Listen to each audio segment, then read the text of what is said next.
Date Bio, folks. Believe it, it's volume 100 of the One Piece Virgin Eggheads Book Club podcast. And Eggy, it occurred to me, when we catch up to One Piece, this does not become, and we've probably talked about this before in one of our 100 episodes, but who could say who listens to that many?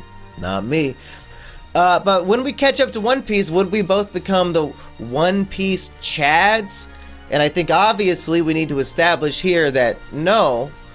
The mistake I made early on in this podcast, always saying, welcome to the One Piece Virgins Egghead, blah, blah, blah.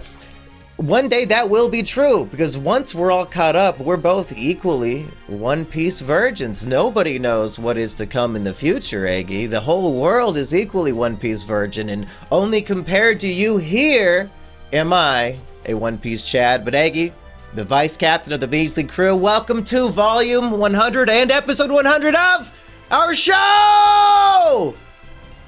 Well, I just want to say, it's just an awful lot like real life. After you spend 28 years having a great adventure, and then you say, I'm a born-again virgin again, and we all celebrate, and we all join hands together. Kumbaya!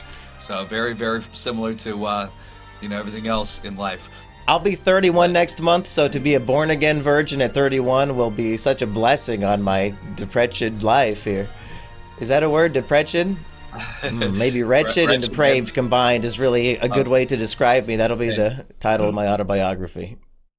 I thought I went towards depressed, so wretched and depraved, that's it's not depressing though. So no, I try to we're trying to keep it on the Jolly Roger. If you could catch my cold up here. Eggy, do you have any reflections on doing 100 episodes, 100 volumes of this show over the last, year and a half of our lives?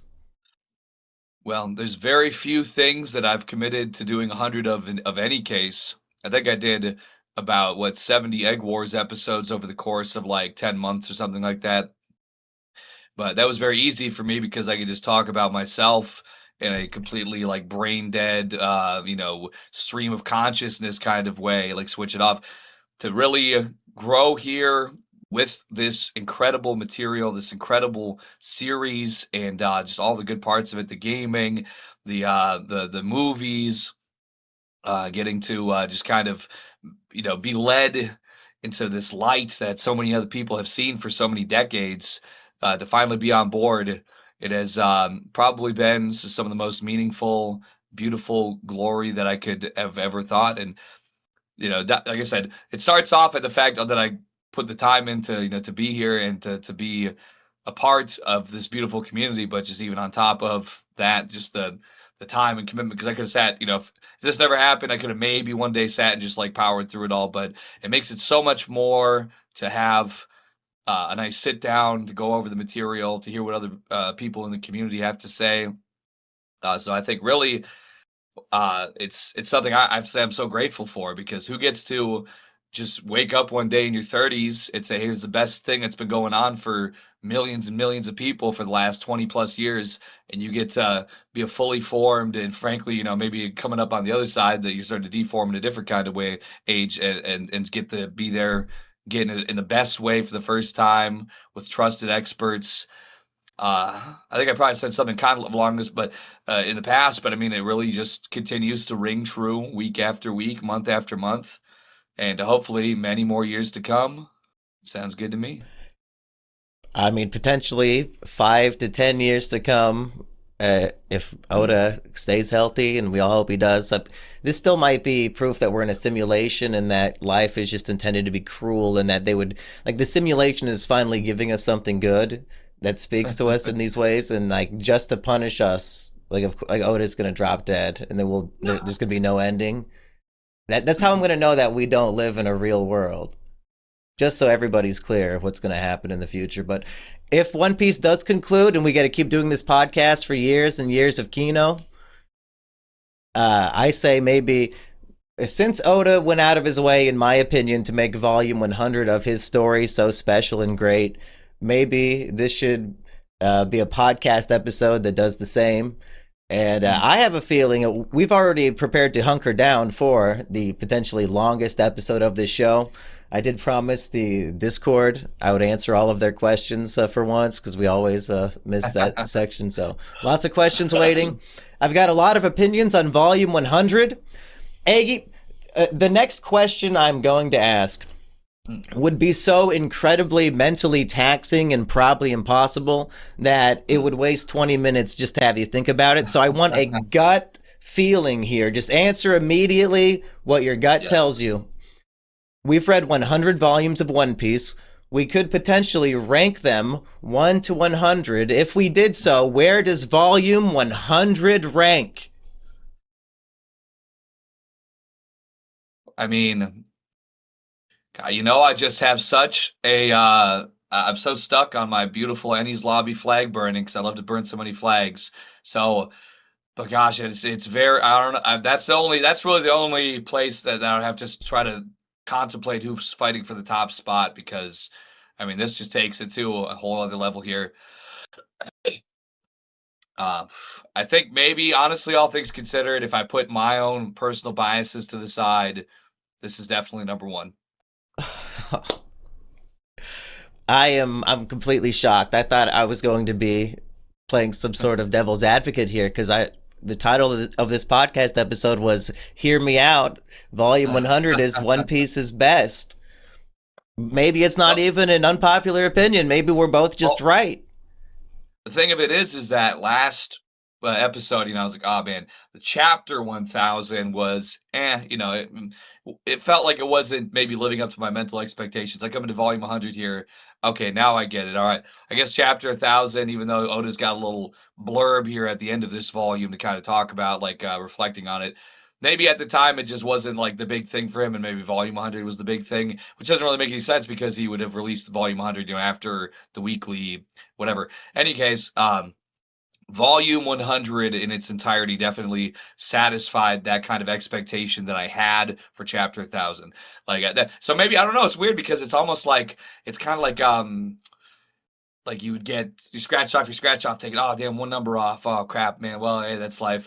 And all of a sudden they say, oh, actually no, the winning was a misprint, you actually, so it's like this reversal where you did lose, you did get disappointed, but actually the disappointment then set you up for even greater satisfaction. So that's kind of, I guess, how I felt about it. Here's why I think it does make sense, is because it comes out weekly in a magazine, so individual chapters or whatever, but he's selling these as books.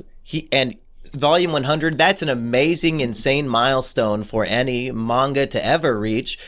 What else has done it? Detective Conan, that exists on a floating timeline. It's not even one continuous epic story. It's just fucking, here's the mystery for this 5 chapters. Fuck you, that does not count. One Piece isn't competing with anything. Naruto ended at what, 70? And that's Naruto. And it did end there. There was no continuation. I refuse to acknowledge our podcast about any such. But you got to make volume 100 special. And I was like, he fucking did. He sure fucking did. So it makes sense to me to, 1000, sure, we'll have Luffy punch Kaido. But we're going to tell a story with volume 100. And my former favorite volume, I believe, was the flashback with Calgara and Mont Blanc Noland, because I thought that told its own complete story for a book. But I think thematically, this volume tells its own complete story too. The theme, just the book ended. I mean, what in the 3rd chapter, so pretty early on in the volume, we have a fake resurrection of Odin that turns into a horrible tragedy. And how does the book end? The real resurrection of Luffy. Yeah, he might be drowning and dead underwater, but he's telepathically talking to, a whole bunch of people, evidently. And well, I'm sure glad that he did, because I'm like, oh shit, is this the our parallel? It is what it is. I'm gonna draw Dragon Ball Z parallels. That's what's another series that I consumed a lot of. That I'm not the most well-read manga and anime man. I like what I like, but anyway, obviously Goku does die, and so I'm a few times. putting that out of the realm of possibility here. I'm like, oh, especially right now. I mean, it's been consistently for quite a while the most overwhelming thing, even all the way back to Whole Cake Island. It was overwhelming and frankly undoable. We had to run away. Now we're getting it doubly so, and then really even more than that here on Wano. So I mean, I'm opening my mind to it 100%. You know, there definitely is a possibility, and I was thinking to myself, well, you know, hopefully something. But that was not what I was expecting. I will say that much. The way that it all came to be. Maybe this episode can be us trying to make the case together as, you know, these lawyers here with a jury of our peers listening at home who may or may remember reading Wano weekly and being disappointed. And I think something you said that really struck me was that, you know, a thousand was whatever, but then with this you said like, oh, finally I get it. And that hit me as a weekly reader big time, because even a lot of the problems I was complaining about last episode, I now get. I get what he's doing now. And it is when you have the theme of a tragedy versus miracle and false hope versus real hope, and that's really playing out in the most extreme ways possible in this book. It's not about the fights. And as a weekly reader, I turn the page and suddenly Carrot and Wanda are defeated by Perospero. Something that we talked about saying, oh, Carrot versus Pero, easy. Carrot wins. Oh, now she has a teammate now? No question. They got a sneak attack on him while he was focused on Marco the Phoenix. He's done for. This will be easy. You don't expect to turn the page and suddenly they're both fucking gone. And he's talking mad shit. You little bunny, go back in the forest and chew some grass. Are you fucking kidding me? And that's what tragedy is in your life. You don't get to watch it slowly play out as an epic fight scene. You get a phone call from a family member. Oh, this will be nice. Oh, grandma's dead. Fuck. That's how tragedy, and that's what this is about. It's not about an entire hour of legends. And this might be the real argument here. I should have prepared you guys for this one. This volume convinced me. The greatest chat in One Piece, it's not Oden.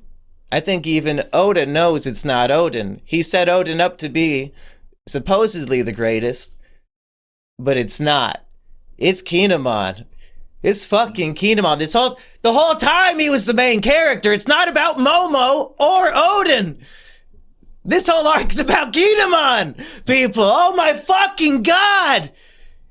When we get the little flashback of Momo and Kinemon being uncomfortable calling each other father and son, and then it slowly becomes natural to them, and they earn that because that's what they both needed in their lives. And then fucking Kaido kills him, and ironically, the way we're introduced to him, he's a man split up into pieces. How does he end? Kaido fucking splits him in half. Oh my god, that's him using the 5 inches of broken blade in his final moment to just stab into Kaido anyway, because fuck you. I burned my boat on the way in. This is what I was hoping for. Just the chance to fucking stab you at all. Is that not better than anything Oden did, that fool of a lord, Eggy? Well, it's hard for me to argue against it. The boiling oil thing, you know, I mean, I'll give him that, you know, because that was pretty brutal. I think the sustainedness of it, but at the same time, I mean, what Kinemon went through, arguably overall, was a much more sustained, continual thing. I mean, between the plans set forth by Odin, the time travel, yeah, his problems on Punk Hazard, making it all the way to Wano, reconnecting with people, getting everything set up, taking the scabbards to this point, everything like that. I would say, you know, pound for pound, I think I got to give it to Kinemon, because I mean, Odin, like I said, he was that burns twice as bright kind of deal, and Kinemon, you know, especially with his background where he started at and just how, you know, kind of fast and loose he was with it to then, you know, develop and kind of come into this fatherly role, something more responsible, something that had a stronger leader quality. I mean, really, I think, and yeah, the brutal couple of panels of Kaido striking down on Kinemon and just tearing him apart, and then it seems, I don't know, maybe it's simplistic, but kind of saying the problem with defeat is so few can accept it when it arrives. I was like, I don't know. It seemed profound, but then I kind of was thinking to myself, I'm like, well, I guess that's just kind of like, what are you going to not accept it? I mean, it's like, it is what it is, but I guess some people don't. Well, I guess it depends on how stark the defeat is. Is it just losing a game, or is it, being brutally murdered? One of those is a little more, uh, less, allowable, or less, digestible maybe than the other, but I think there's a read that's a meta line, and he's saying that to the audience because it's One Piece, and Oda has conditioned us to doubt defeat. Like, oh, of course, Luffy's going to get back up to fight Crocodile. He did 3 rounds with him before. Mhm. And then now we have a volume where really the story of Wano, and I'm going to get back to what I was saying, but I want to preface this with this here. The story of Wano is great tragedy happened 20 years ago, and this group of samurai thought to be dead return after 20 years. They're not actually ghosts, as Orochi thought they were, and they're coming back for revenge. And volumes and volumes ago, what happens? We see Orochi die. We see Kanjuro die. What's the story of volume 100? The entire story of Wano, the script has been flipped by the villains. Who did we think was dead and is back as a ghost, folks? Orochi and Kanjuro haunting our samurai and literally killing them. Literally killing them. Ashura Doji, he's the only one not blinded by faith when fake Odin walks in. We talked about this. Oh, this is a possibility, right? Of course Toki would send her beloved husband into the future instead of letting him boil to death in the bottom of a pot. Well, duh, of course. All the samurai believe it just as much as we did. Complete blind faith, hoping for a real miracle. It was false hope. It was a fucking tragedy. And Ashura Doji, I don't remember the entire backstory of every single one of the Red Scabbards here, but I believe Ashura Doji was the only one who did not willfully follow Odin immediately and love him and have Odin give faces of disgust, like, stop following me. I think Ashura Doji was like the leader of the most rambunctious and corrupt portion of Wano, and he had to be brutally beaten down and defeated by Odin.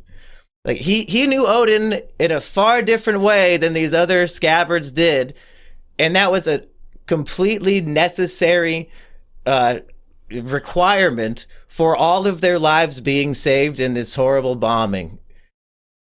Things like that I thought these were just so, like, why'd you give so many Red Scabbards?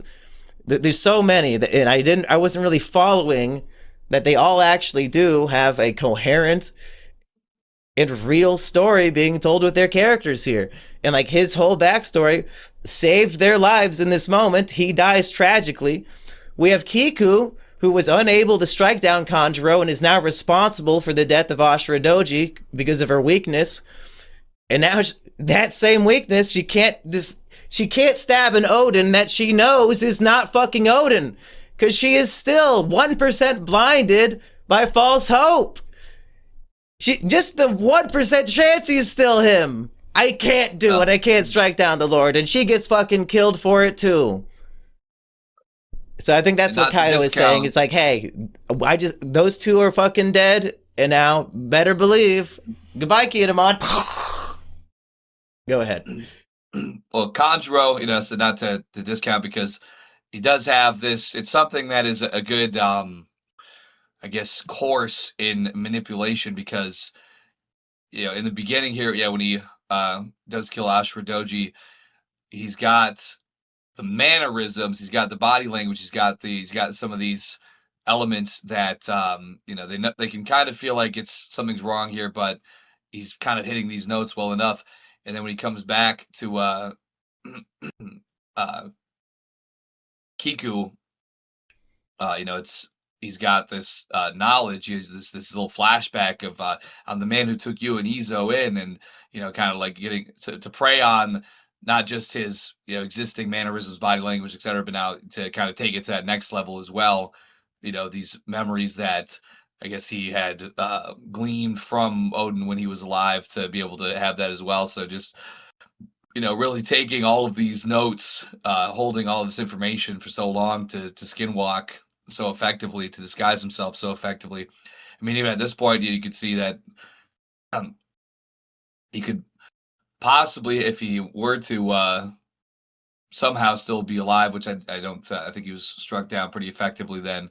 But he could keep on playing each particular scabbard as needed, and kind of hit them in these particular things, because he knows obviously all of these people just as well as he can know Odin and know what Odin's memories were and his mannerisms and everything, and he would know just how to effectively target each one of these people and these vulnerabilities. So it's something to say. I mean, I guess we could have kind of picked that up, over the last couple volumes, ever since he let his turncoat be known and had taken Mononosuke and was doing all that. But just the levels of expertise, of cunning, of malice. I think that plays into why he was still able to effectively kind of double dip here with the Odin sabotage. And as somebody who was there, this is not even that long ago, folks, maybe 5 years or so, having a weekly chapter that ends with Odin appearing in the doorway saying, "Hey guys, I'm here," and then having like a break week, possibly two, so like just 14 straight days of the fandom running wild with theories and explanations. And I think the majority opinion might have been this is the real Odin. So like we all collectively were in the position of these fucking samurai. We wanted to believe it because we loved Odin so much. Of course, Kyros came back. Why not Odin? The powers make sense here, of course, but big trick. Maybe some people were saying Kanjuro, but after skipping the fight and giving us just like an epic panel of them walking away from his corpse, I was like, okay, Oda, I believe you. Sure. Because I didn't really understand what he was going for with his writing. Yeah, it's I don't know if anything. I mean, I guess I'll find out eventually. That'll be something that I could look forward to when I'm finally caught up to the current releases. But yeah, I can just imagine just being like, oh my, just like freaking out, hype. I'm sure there was like Odin gods, we won, Odin Chads were so back. Yeah, him and Zoro are gonna team up and do a double blow attack against Kaido. But Oda, you just you know just how to get us. we ourselves, yes, we are in the place of the scabbards, just begging for that beautiful tomorrow that then ends with blades being driven through our hearts again and again.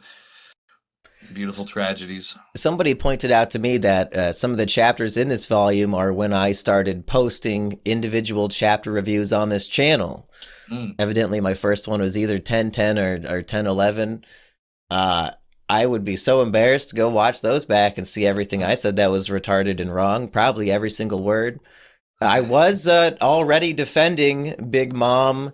Would you believe people have a problem with like Big Mom's actions? Oh, what a turncoat attacking those dinosaurs. What Oda did not make a good enough excuse for that in the writing. Are you buying any of that, Aggie, or was Big Mom consistent with the character that you've come to know and love? Well, I would say, why should she care about his underlings for one? Like, okay, I guess these are. It's not like she's is honestly perfectly capable of defeating Nami and Usopp. She's against this underling, but Otama has nothing to do with really them, other than that Straw Hats were helping her out, but then she also had helped out Big Mom when she was in her amnesic recovery state and so on. And we take it back to Big Mom's origin story. Basically, she never had she was perfectly friendly, and then they have the to the people that were around her until everything kind of went wrong. But to say also she has that natural motherly instinct. I mean, if she's had like 40 kids, I mean, I think that's probably pretty fair to say. And it's also a trait that she shares with Nami. Like Nami is also going out of her mind to protect Tama in a situation when it's like she's facing certain death, exactly as Kinemon is, trying to protect Momo at the end of the volume. So like this adds to a potential theory that Nami is a descendant of Big Mom because they both go into mothering mode when around kids. I mean, at the very least, it's a good trait shared by a hero and villain. Okay, it's just as Big Mom and Luffy share a lot of traits as well. I think that was the theme of my video. Go check that one out. In Defense of Big Mom, I think it was called. And then, well, we have to think, looking back even to the wedding, I mean, obviously there was the idea that she was going to be killing the Vinsmokes and all that. So I mean, even right there, let's say right now, oh, I'm teaming up with Kaido. We got 9 billion berries. We're the best. Okay, she said she was going to team up with the Vinsmokes too. She said she was going to team up with Derma. So it's like, oh, and by the way, yeah, you're here now. Yeah, I'm going to kill you and take everything you have. So yeah, fuck you. That it's really even there. The precedent was set, and I mean, in this world, you're going to be king or queen of the pirates. I mean, you got to kind of be out for self at the end of the day. I mean, pirates are supposed to be kind of ruthless and bloodthirsty, and to bring their people to the top. So I don't think it's at all out of character. And because what does it even matter? This child has no, whatever. For her to the child to be gracious and the villagers to be gracious to Big Mom, she has no need to overwhelm them or she's not on some Doflamingo business of just performative cruelty or whatever. She wouldn't have any reason for that, and she could easily defeat these underlings. She could easily defeat Usopp and Nami. So I think really when you take all these things into consideration, I don't think there's anything unusual about her reaction there, because it just kind of makes sense. Why are you attacking the small child anyway? This is when you have, and then she eventually does, because from her flashback we know that she has detachment issues or abandonment issues. Unbeknownst to her, it's because she accidentally ate all those people, and that's why they abandoned her. But from her when she was Tama's age or thereabouts, a little older, this is a deep-seated trauma that we saw flashback all about 100 some odd chapters ago. And for Tama to be rescued from these nasty pirates, here, I'll take you right out of Usopp's hands and put you down here, don't move. Oh, you're running away from me after that? Okay, fuck it, I am going to kill you now. That made me laugh out loud when she decides she will kill Tama. But that's the fun of Big Mom, people. She's the chaotic emperor. Oda said, hey, wouldn't it be fun if one of these 4 almighty, most powerful character pirates, which is fucking crazy, Looney Tunes, literally Disney arc all about her life and where she wants to live in the world and how she behaves. Most twisty and turny, plot twisty arc of the whole series, just because, oh yeah, I want to be with Sanji's family. Yeah, now I want to kill them. Like Eggy's saying, she is chaos incarnate, and the idea of a Kaido level strength having that personality is hilarious. It's the most One Piece I think it's more One Piece of a character than Kaido is, and I like Kaido quite a bit.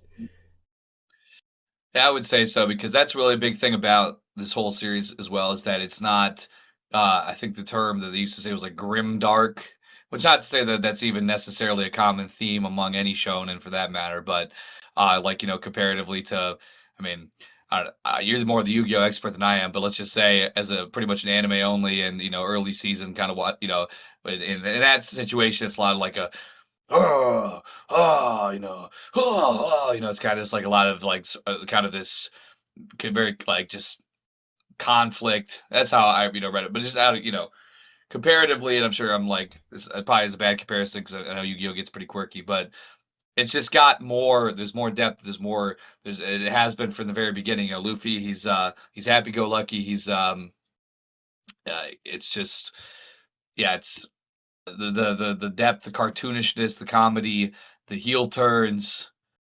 Big Mom. I mean, yeah, compared to just straight up, Dragon, Blast Beam, pure tough strength, Iron Fist. What do we have that's been in that Arlong, Don Krieg? If we really had, I guess maybe Crocodile, but he's kind of cunning though too. Has there really been just a real Iron Fist person in recent times? I think in terms of art style, I think Oda even approaches grimdark, especially just in the scene where Kaido he's a monster again after volumes of Roof Piece, where we see him just getting hit by boulders and punched by Luffy and clowned on and stuff. Now he's up against characters again who are 15 tiers below him in strength, and Oda is illustrating it that way. I mean, maybe I'm wrong, but I recall Kinemon's death scene being drawn in a very unique art style for Oda. I don't know if he's ever been this like dark and menacing, demonic, evil, scary. Do you recall it being that way, Eggy, or was I just so sad that Kinemon was dying? Like, was he really embracing that for the contrast of what he usually does? I feel like just the whole kind of setup here, because you get in the series of panels, you have Monosuke. I mean, I'm sorry, you have Kinemon like just kind of covered in blood, and it's a little bit more. It seemed a little bit heavier because it's like you'll have different bloody characters and stuff like that, but I don't know. It just seemed to like he's just like covered in bloody, and this even before he gets struck down. You have like just this upper kind of aerial shot of the blade coming down with like it disattached from Kaido like entirely. So they're just like forearm, fist, and blade. So kind of makes it feel like more in the way that he like how this tragedy or defeat is just blindsides you in a second and you have no idea. Like I feel like that way that it's presented kind of brings that in. It's not him like he's not exactly charging it up. It's just like here's blade and it's in you and like and going through and then like just like a blood fountain spraying everywhere in the silhouette. I think the forearm and blade, the silhouette, it kind of is there's something about the depersonalization of that kind of drives that home of just like the brutality and just like the absolute ruthlessness of it.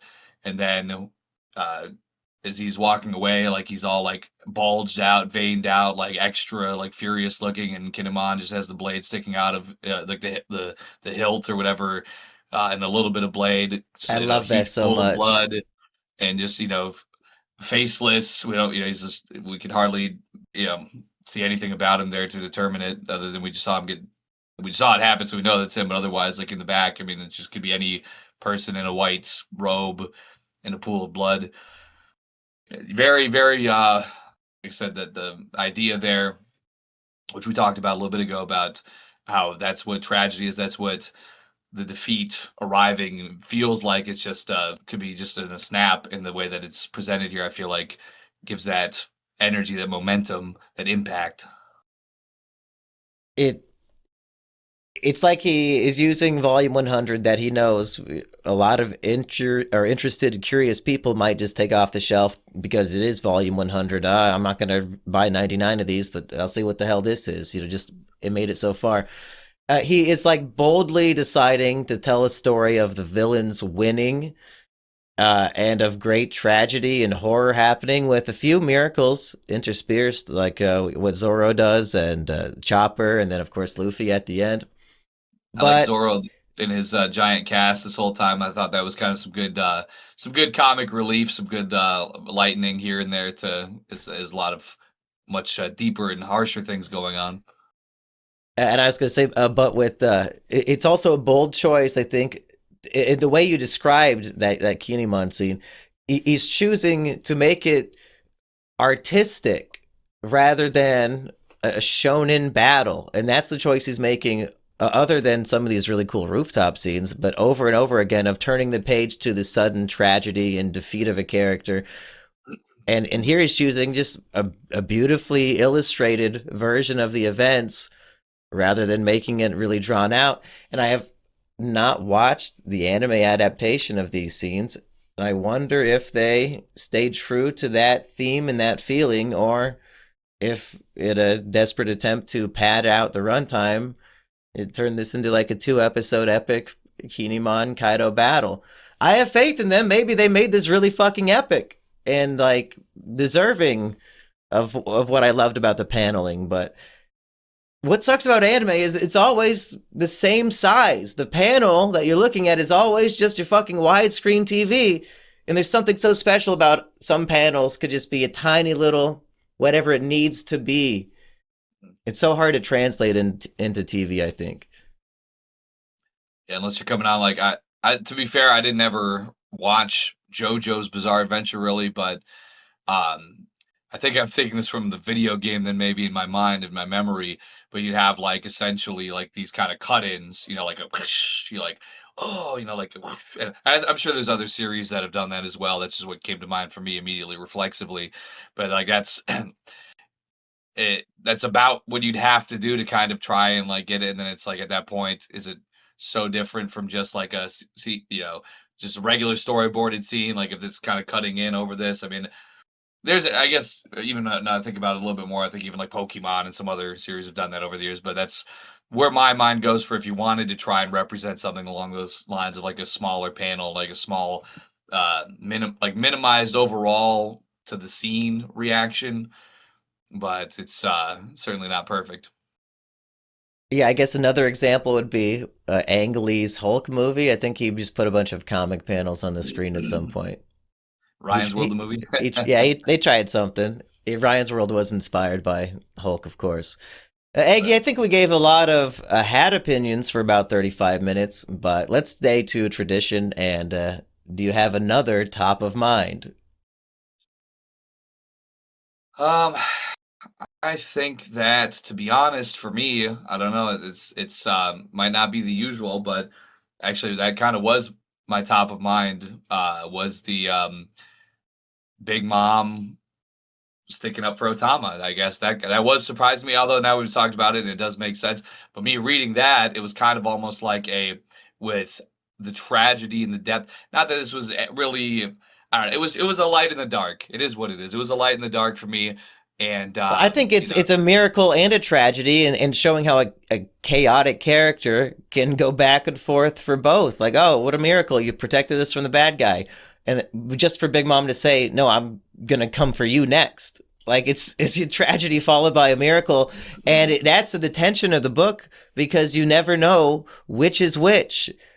Anything that's happening, you don't know if it's actually happening for a good reason or a bad reason, or like I was, even as somebody who read it weekly, I was kind of terrified every time I turned the page. Like all of a sudden, fucking Luffy is falling from the island. He just no. This is your go ahead. I don't want to interrupt with that. It's just also like to that same energy where like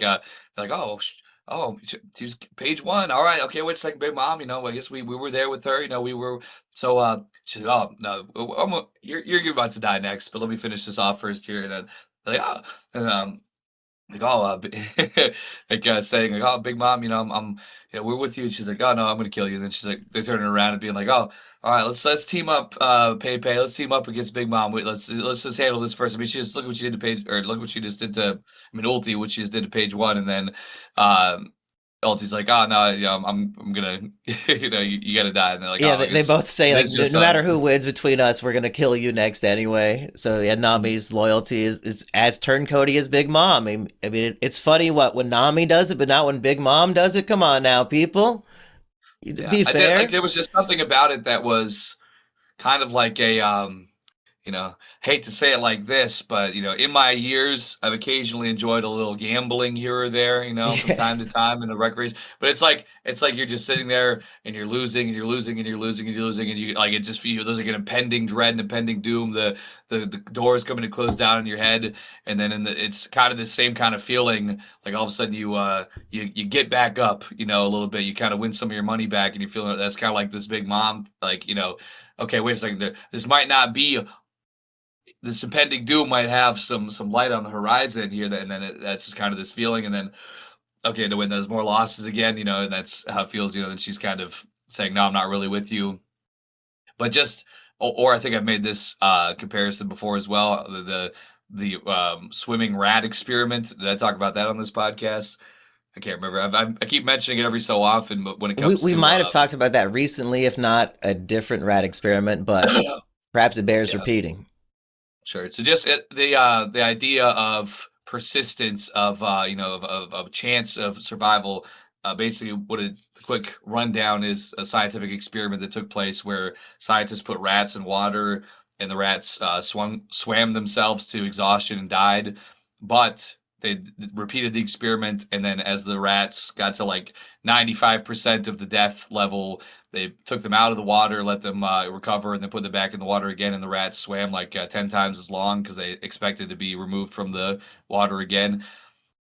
So very, very, morbid, but at the same time, it's just this kind of feeling, and this is the kind of feeling that this evoked in me in this reading is like like, oh man, I mean, what are we gonna like? What are we gonna do? Like everybody's getting killed. Like we're getting whooped. We're getting beat, and so that was like a little bit of a light in the dark, a little bit of a breath, like maybe somehow, some type of way, please, just like you're grabbing on the slot machine. Okay, well, you can do this, you got this.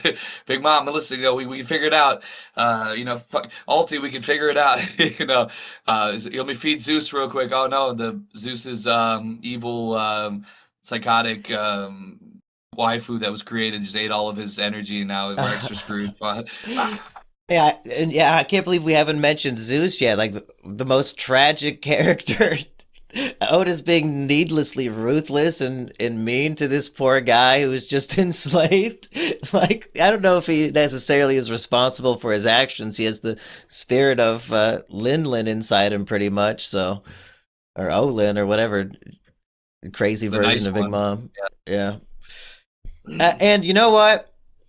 The stakes here are they set him up. Okay, if we get Otama to the main floor, half these people are going to obey everything she says. We have to get her there. Uh-oh, we ran into Big Mom. We have this hilarious back and forth, friend or foe, defeating the enemies. Ulti still gets back up, and Nami has to fucking obliterate her anyway, right? So, hey, you can't even give Right. Big Mom all the credit. But ultimately, correct me if I'm wrong, this whole sequence, as far as this book is concerned, ends with Big Mom getting pissed at Tom wanting to kill her and saying, I'm not done, I'm chasing you back down. Right? Do we get a resolution to any of this? Or oh, no, we do. Kid and Law, yes! Kid and Law say, you guys get out of here. We're fighting Big Mom. That's right. Oh, I'm glad I remember. Yes! Miracle, Aggie, miracle. Yeah, and I want to say too, because I feel like, obviously we had Kid coming back in Kaido's slave camp or whatever, his prison camp. This volume really is a hot moment for Kid. I think all throughout we get to see really his powers displayed in these really exceptional, exquisite, intricate ways. More than we have, I think, at any other point here. I mean, obviously he wasn't any kind of forgettable character. I mean, he's one of our great worst generationers, but he kind of comparatively to Law, I don't think we've really seen him get displayed in the kind of way that we get to see him in this volume, and that is probably, I would say, one of the top panels there of him, breaking through and the ceiling, I think, and just this giant, incredible mechanical contraption smashing Big Mom's face through the floor. I mean, really, really incredible panel. Probably one of the top ones of the volume, and that's a tall order to say, but that I'm gonna make that controversial, bold statement. Is there any irony to Big Mom going up against somebody named Kid? It would if I gotta see what he's gonna do. I gotta, on the face, yes, but you know, if he can, I want to see what kind of impact he's gonna have here overall before I really lock him in to make that to all the way, for beyond surface level. But I do see where you're coming from. I do agree And, to and an I extent. teased you on this long, long ago. And you know what? This is almost. I wanted to go through and I make sure I don't forget this, but I got something else teed up. Make sure I don't forget to explain a further defense of Big Mom's actions, because there is one. But the way that Oda perhaps will spend hundreds of chapters setting clues and hints just for a scene that only happens in one chapter, like it seems crazy to think about, but then that's how it plays out. So like, in this Big Mom scene, you might think, oh, it's just random chaos nonsense, but it is controlled, planned chaos. Every single piece of this puzzle has been prepared and planted, I think, intentionally. Even the mothering mode, I think that exact quote was used in Whole Cake Island at least once. At least once something like that happened where she was talking to little toddlers and somebody commented on it. Mhm. And So you have to imagine when he planted that seed, did he know it was going to be for the specific moment in Onigashima when Big Mom is confronting Usopp and Nami and Tama? Did he have all of these fucking details planned hundreds of chapters in advance? And he's planting all of these seeds just for this one scene to play out, dialogue for dialogue, beat for beat planned. The abandonment issue comes into play. Like every single thing we've been told about Big Mom. We were bored as fuck in Act 2 of Wano because he was planting the whole amnesia plot line for this whole thing to even work at all, right? Like how many little scenes that only last one or two chapters throughout the entire rest of the story has he been thinking about for decades and just like building towards? Not even whole books worth of content, just all this prep work to make one scene work. Is that just how storytelling works, Eggy? Is this man a god? I think he might be the greatest of all time, to be honest. I mean, I think the numbers reflect that. We looked at that chart before, right? That he's like the number 3. Like you have God with the Bible, you have whoever else. You got J.K. Rowling and Oda. He's like up there, like in the top authors of all of history. And I read all of Harry Potter, and it does not stack up in terms of storytelling or world building at all. Full of plot holes that I've bitched about on this show, probably complete dog shit. And it changes every single. They got it all changed again now for the new series. Oh, well, wait, this is gonna make me some money. Well, it's actually all different now. Oda would never. Well, I mean, I don't remember Vivi being Indian. Snape is black, Vivi's Indian, left is right, dogs and cats playing together, Eggy. Egypt, India, it's all like, within a couple hundred How miles of each dare other, right? you? Oh my god, those poor people. No representation. Jake Gyllenhaal played it, what, the Prince of Persia? Are you kidding me? This whole world is a big topsy-turvy mess. More Islamic act. Maybe it's like not. Maybe it's like forbidden or something to be a Islamic actor. Maybe it's like against God or something. I'm not sure. Anyway, but I want to say to your point though about because it's just the I don't know. I don't want to say plausible deniabilities. Let me say what I was gonna say. The fact that she has this mothering moment back in the whole Cake Island arc, that could be something that could just be attributed to, okay, it makes sense for her character. If it was just that and it comes back again here, okay, that could have been something that maybe wasn't a planned, plotted moment. But then we take into account, yes, Act 2 and the amnesia plot line and the mothering tying into something that was beneficial to Big Mom and to her recovering. And I think then that gives it more credence as we're reading through it here. Like, okay, if it was just, oh, she's a child and that might be enough, but then that adds more and it makes us as a reader be like, okay, well, that kind of makes more sense, I guess, because she's obviously invested in her own self-interest. So it makes sense that maybe that would add something extra to it. But then, yeah, we get the, kind of the turn on Zeus here of like, well, you're no good. Why would I care? You're a loser and you suck. So now I'm going to kill you and feed you to this woman here, or this new female cloud, because Hera, or I think, or maybe it's Hera. Hera, like, yeah. Hera, she can do this cool combo attack with me that instantly blows giant energy lasers through people and kills them instantly. So Instead of a laser cannon, she's a mom, so it's a maser cannon. That was my interpretation. It probably means something else, but yeah, I guess that makes sense. Yeah, for some reason I thought it just sounded like, oh yeah, that probably means something that I don't understand. But I guess in Japanese it's probably a good pun, and Stephen Paul came up with a shitty pun. That's my guess right now. Poopy Doopy, let us know what maser cannon actually meant. And what was the other like Mother's Day pun she did in this volume? It was like something to do with fire, maybe. Maybe I wrote it down. We'll get to it when we go chronologically at hour 3 of this podcast.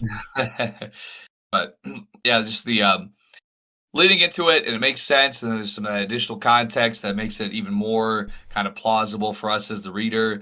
And then we get that, oh, actually, no, just kidding, like the weakness from Zeus being Zeus traitor mode. Okay, now you have to die, and Otama and the Straw Hats, yeah, you all have to die too. So you get that the full the full gambit of emotion and with all the different elements that have been put in the past here to kind of make all of it sensible. None of it is really unexpected once you come back and think about it. But as you're going through and it's a fresh read, it's fresh material, and you're going through and reading it, you are, at least for me, I was definitely on edge, and like I felt like I was Smokey Mac or whatever from Scary Movie, tearing the filling out of my seat. I'm running my fingers back and forth on it in anticipation for what's about to happen next, because it does not seem like anything is off limits in this volume, and really there's nothing to say at this point that that's an incorrect feeling whatsoever. Yeah, and now that I'm reading this as a book and binging, 10 chapters at once instead of weekly for maybe the first time in my life, because I don't remember if I've reread Wano. We did this podcast 18 some odd months ago, and there's no way I would have reread it during this time. I was just going to wait for us to get to it in the podcast. But I'm curious to see if this level of writing will be consistent in volumes 101 and 102 and 103. And if he'll keep the ball rolling, and we'll have our new top 5 just all be fucking Act 3 of Wano. Well, I think I've kind of said something along these lines before too, but it's sort of like it might be something of a natural conclusion for that to be the case, because as you go, everything just becomes greater. There's not really like a we're not really having volumes of, or even one volume for that matter, of just like going back and like, oh, meanwhile back in Paradise Dawn, oh, I'm making a carrot stew today with I need to go hunt a hog. Okay, let's like some random slice of life nothingness. We don't, it's only just meaningful content that progresses the story, and we are. This is Eggy's take on Frieren, by the way, everybody. So if you're a fan, he's saying you should kill yourself. I'm just saying for Oda, and I'm not. All I know is that I'm not being ironic at all. Frieren has way too many chapters that don't advance the story. Fucking boring. How do you watch that as an anime? Even the canon episodes, I got fucking bored. That show sucked. Anyway, hey, listen. I'm somebody who I once had. I once had a physical collection of all of Hidamari's sketch. So when it comes down to completely meaningless slice of life garbage, you know what? I know how it be. I think maybe every episode of anime having to be like 22 minutes just might be so damning for the entire genre, because in my opinion, there's just so much, just nothing happening on the screen at all. Maybe I'm just picking the wrong shows. Maybe I'm supposed to be appreciating this artwork more somehow, but it's like, holy fuck, move on. We've been looking at this forever. Right. They all need to be if you're gonna have that length, you got to pack it, just like our favorite anime. Welcome to that NHK. You know what? Keep it full of all meaningful and substantive quality. Hey, go watch Miyazaki's greatest film, Lupin the Third and Castle of Ugly Crastro. Some crazy shit. Everything keeps moving nonstop. Now that's an animated picture, and they made that in the 70s, I think, folks. What's their excuse today? They got to get their passions back. Everybody told us in the comments, Eggy, that we need to do a reaction to One Piece episode 1015 because that's the adaptation of chapter 1000, and they said that we would like that a lot better than the chapter itself. Yeah, I'm with it. I will. We could sit down for an extra 20-minute addendum for the members here. Maybe in the next few days, I'll sit down and watch it today. Yeah, we do need to do the Fishman Island tier list. Maybe to get over that depression, we'll end that episode with the reaction. How about that? That sounds good to me. And Eggy, your voice got better between a couple days ago and today. How you feeling? Better. Yeah, I went into because I think I told you on Thursday it was. I was like, okay, maybe let's do Friday because I was very close to better, and then all of a sudden Thursday night went way to crap again. My whole body was crapping out. I'm like, okay, maybe there's something really wrong here. I'd been to the doctor, they didn't really have anything for me. So I said, let me go back, and they ran some tests on me again. They said, well, actually, we think you actually might have pneumonia, which is like a chest infection. That can kill a man of a certain age. Are you a certain age? A certain age and a certain body fat percentage. It's in fact, basically, let's just say I was on the board that, I think it wasn't so bad. Let's just say if it was there, okay, yeah, it could have been lethal. under certain circumstances, which I might possibly have lived those circumstances. And if I wasn't, being on top of it, so I hadn't been streaming as much lately as maybe as I would have wanted to. But anyways, I went and they said, okay, well, let's give you some real medication now, not just like Tylenol. Let's give you that real good stuff. So as a result, I don't know. It's like I'm on like 4 different things right now. Unfortunately, can't have any drink combos. So let's just clear that air right now, No. folks. Can't have any drink combos because like 3 of the 4, it's just like, oh, it'll make you confused and be like extremely depressive to your system or something. It's like, well, yeah, whatever. That's probably what alcohol would do anyway. So whatever, that's make it, add some extra kick to your drink combo for the buck. But the main thing I'm on, like this main prescription that I have to, it's just a 5-day prescription. So hopefully that clears it all up. And so then I can get back to business. But that one, if I were to have any alcohol with it, it says it would like basically react in my stomach as like boiling acid and like tear my organs apart. So My name is Aggie, and I was born to boil. It works perfectly, Aggie. I've never boiled fucking Odin before, but I boiled probably hundreds of eggs. And I'm sure that it would be a delicious boil for sure. But I could be your Kinemon. Aggie saved my life. I was just a low down scumbag, just a thief in the night, lying to women constantly, and I accidentally stole the wrong pig, and now I've doomed this entire village to death. They're all going to die because of what I, Kinemon, did in my fucking life of thievery here. I've doomed them all to death from a giant monster. My name is going to go down in the dirt and mud just like the Kurozumi. My family will be the next Orochi because of this. I have fucking ruined my entire legacy. My ancestry all will be hated because of what I just did. What happens? Fucking Odin, fucking Aggie strolls into town casually, slices the monster in half down the middle in such a way that it can be stitched back together and just fine, forbids me from confessing my sin and says, you know what? I got this one. I did this. No, fuck you. No, fuck you. I did this. You don't say fucking shit. Hey, folks, I did this. Fuck all you. I'm leaving town. And you changed my life forever. I never stole again unless it was in your name to help make you the Lord that I know you deserve to be. I had a complete change of heart. You have a child. You become a bit of a scoundrel. You abandon us in our time of need, but then you come back and you have these kids. And big dragon guy took over the entire country and we're too weak to stop him, but now Lord Aggie is back and he's gonna take care of it. But for some reason his conqueror's hockey cannot break a devil fruit power of barrier for some reason, and I hope that Bartolomeo will also use that incredible ability to help the heroes in the future and help Luffy stop.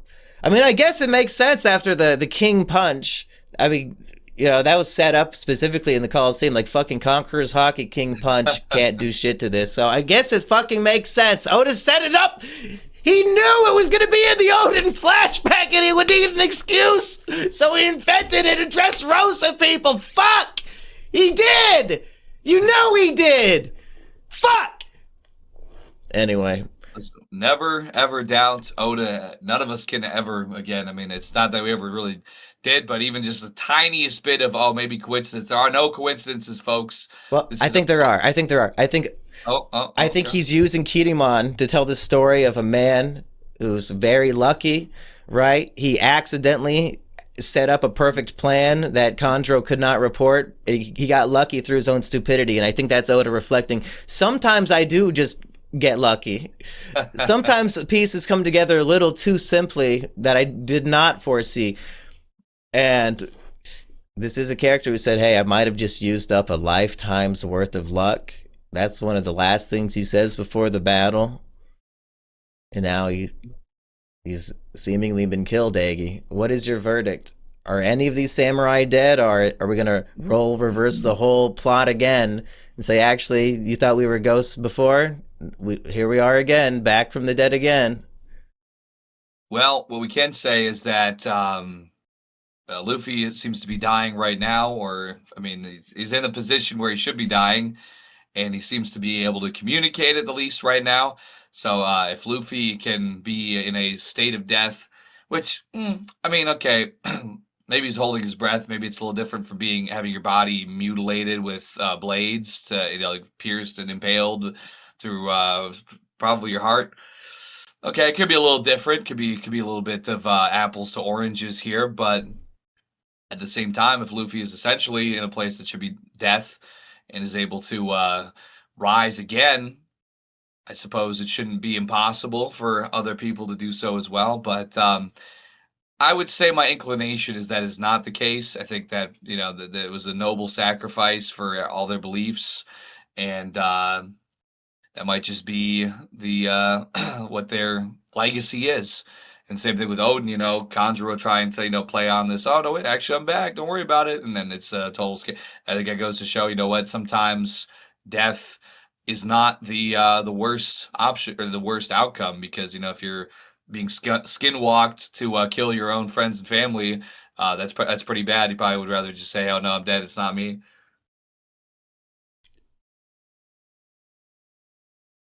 1 hour into the podcast, Aggie. Should we finally go through this a little chronologically and continue our shared thesis that it's the greatest volume of One Piece in case somehow nobody has been convinced? I think at the very least, as lawyers, we have cleared Big Mom's name on this podcast, and everybody understands the writing and that it is good and hilarious and very One Piece and fun and entertaining and good. That's and consistent with every piece of storytelling about the character up to that point, to a shocking degree that makes you wonder how smart this man truly fucking is. And I wonder also, I wanted to say this is, I'm just going to say it because it did come to mind here when we were talking about the berry fruit, the flashback. I mean, could it also occasionally be, let's just, free thinker moment. Could it occasionally be that he did set something up in the past, so it's time for it to come back up again? He's like, well, obviously I got to do it this way. As he's putting it together, he's like, okay, well, oh, wait, he's looking at his tool set and saying which tool he could logically use from what he set up in the past, and it could have been a lot of different fruits, really. Yeah, so he's maybe got a flow chart of okay, barrier fruit did block this, so if I ever use that again, this is how it's going to be. And then he's kind of maybe putting that together for for future use. But at the same time, you could also say, what's the other fruit that's being misused here to take over Wano? It's the clone fruit. Mr. 2 and Bartolomeo, two of Luffy's closest, most beloved allies. I mean, that's an incredible coincidence for those two specific powers to be joining up to be the evil allies here. Is Oda a genius, or is he's really good at improvising, and he is that panel of Kinemon, sweating it out oh, yeah, all part of the plan. It's got to be he's great at improvising, but he also fucking plans shit, I think, that you wouldn't expect. It's all charted out, and then maybe as things go along, it kind of I mean, as us being creatives, I think that we could understand that very much. You have something that's plotted out along a certain line, and as you go, maybe there could be some changes that happen among what was I just watching? Something just came to mind for me, but I forget what it was. But little quick rewrites or little quick cleanups, here or there to kind of tighten things up and bring things together, and then maybe even kind of think it can help you lock into something more impactful as you're moving along your story. Oh, wait a second, actually, wait a minute. Okay, then this will be like that. And so, I don't know, it's an idea, but I think Oda just operates at a level above us mere mortals. That's why he's the greatest of all time. Well, it is a little bit easy and simple to begin with an end in mind, and to have a goal of okay, I want a scene where all of this crazy shit happens, and I know I want that hundreds of chapters in the future, so I could easily just put it into the story now and plant the seeds here. And he probably has a running tally of 80 different things that he's constantly wanting to plant seeds for, and then he's also improvising other moments, I suppose. But I mean, there's just, we'll get to it in the next 17 some odd volumes, but there's so much stuff with characters that you're wow, you've been so patient with having all this information and only giving us scraps of it. And it's so clear that you had this whole idea in mind the whole fucking time. along with a dozen other things in this very arc. Like, my God. There's nothing like One Piece, folks. Please find me anything that's this long and is truly this consistent with its one story that it's telling. I mean, I don't think it exists, but we always would hope that we can, maybe there's something that's in development right now, maybe something that's in its like third or fourth or fifth year that is having the potential. Well, So, I guess I'm asking for a manga recommendation because there's probably plenty of fantasy book series where, I mean, you could read a book of One Piece in an hour, and reading Stormlight Archive took me probably 80 hours per book. So I think in terms of how long it takes me to read, Stormlight Archive might be way longer than One Piece was. But still, I mean, nothing competes with the quality of the story and the fun of the characters. and not to mention, as we go into the chronological, starting with 1005 here, you ain't gonna find no babe so hot. Oh my lord, Black Mary. Oh my goodness. You know what? She could swing a balding man's head on a stick on fire at me any day. Is this perhaps the most ultimate level of side and back cleavage that has existed in the series so far? I don't know, but I was feeling like Sanji or one of these men tied up in these cobwebs when I got to the end of that. I said, okay, You would I'm choose to starting be see her the prisoner just to see the side boob. Now she, the whole spider thing, it's not really, but it's not like she's got enough like, good looking part that, maybe I could overlook the giant, like drooling, like crazy face spider part. I don't know. I don't It's, like her brand that is like a terrified old man's face or whatever the hell her flaming brand was, but that face was a little spooky for me. yeah, and I don't know if it was just the reading that I have here, but there's like this very strange addendum that explains everything Hmm. at the end. I thought it was interesting because it can't be something that was out featured in the printing of it, I'm sure, because it has a Wikipedia hyperlink that was linked incorrectly, so it's got just a bunch of like Unicode in it. So I don't And know why nobody in all this time has mentioned it to these people that their link doesn't work. Nobody cared enough to investigate more into this great research. it literally did not take even 1 second to just type in the UDO that is being represented by Unicode here. This is breaking news in the One Piece community here. These dummies did a stupid link and nobody clicked on it. That's embarrassing. With that being said, I could say that the fact that they have these paragraphs and to explain it, I guess maybe kind of makes up for it because uh, I can for those who aren't familiar, the Wanyudo is what this thing is called, known as the Fire Wheel of Soul Taker. And as they've got an excerpt here, a legend about this man on a wagon wheel. As he rolls through town, a woman peeks out her window and stares at him. The Wanyudo tells her, "Instead of looking at me, look at your own child." The woman looks down to see her baby in a pool of blood with its legs ripped off. She looks back at the Wanyudo in horror and sees the baby's legs in its mouth. So that's horrifying. That's awful. That's like the most disgusting, disturbing thing that I think that's the most disturbing thing that I've even seen on print 1,000 chapters in, like babies being ripped into pieces and eaten by old men attached to wagon wheels. Like, that's pretty brutal. So maybe the disgusting old man illustration is very accurate to the entire premise of it.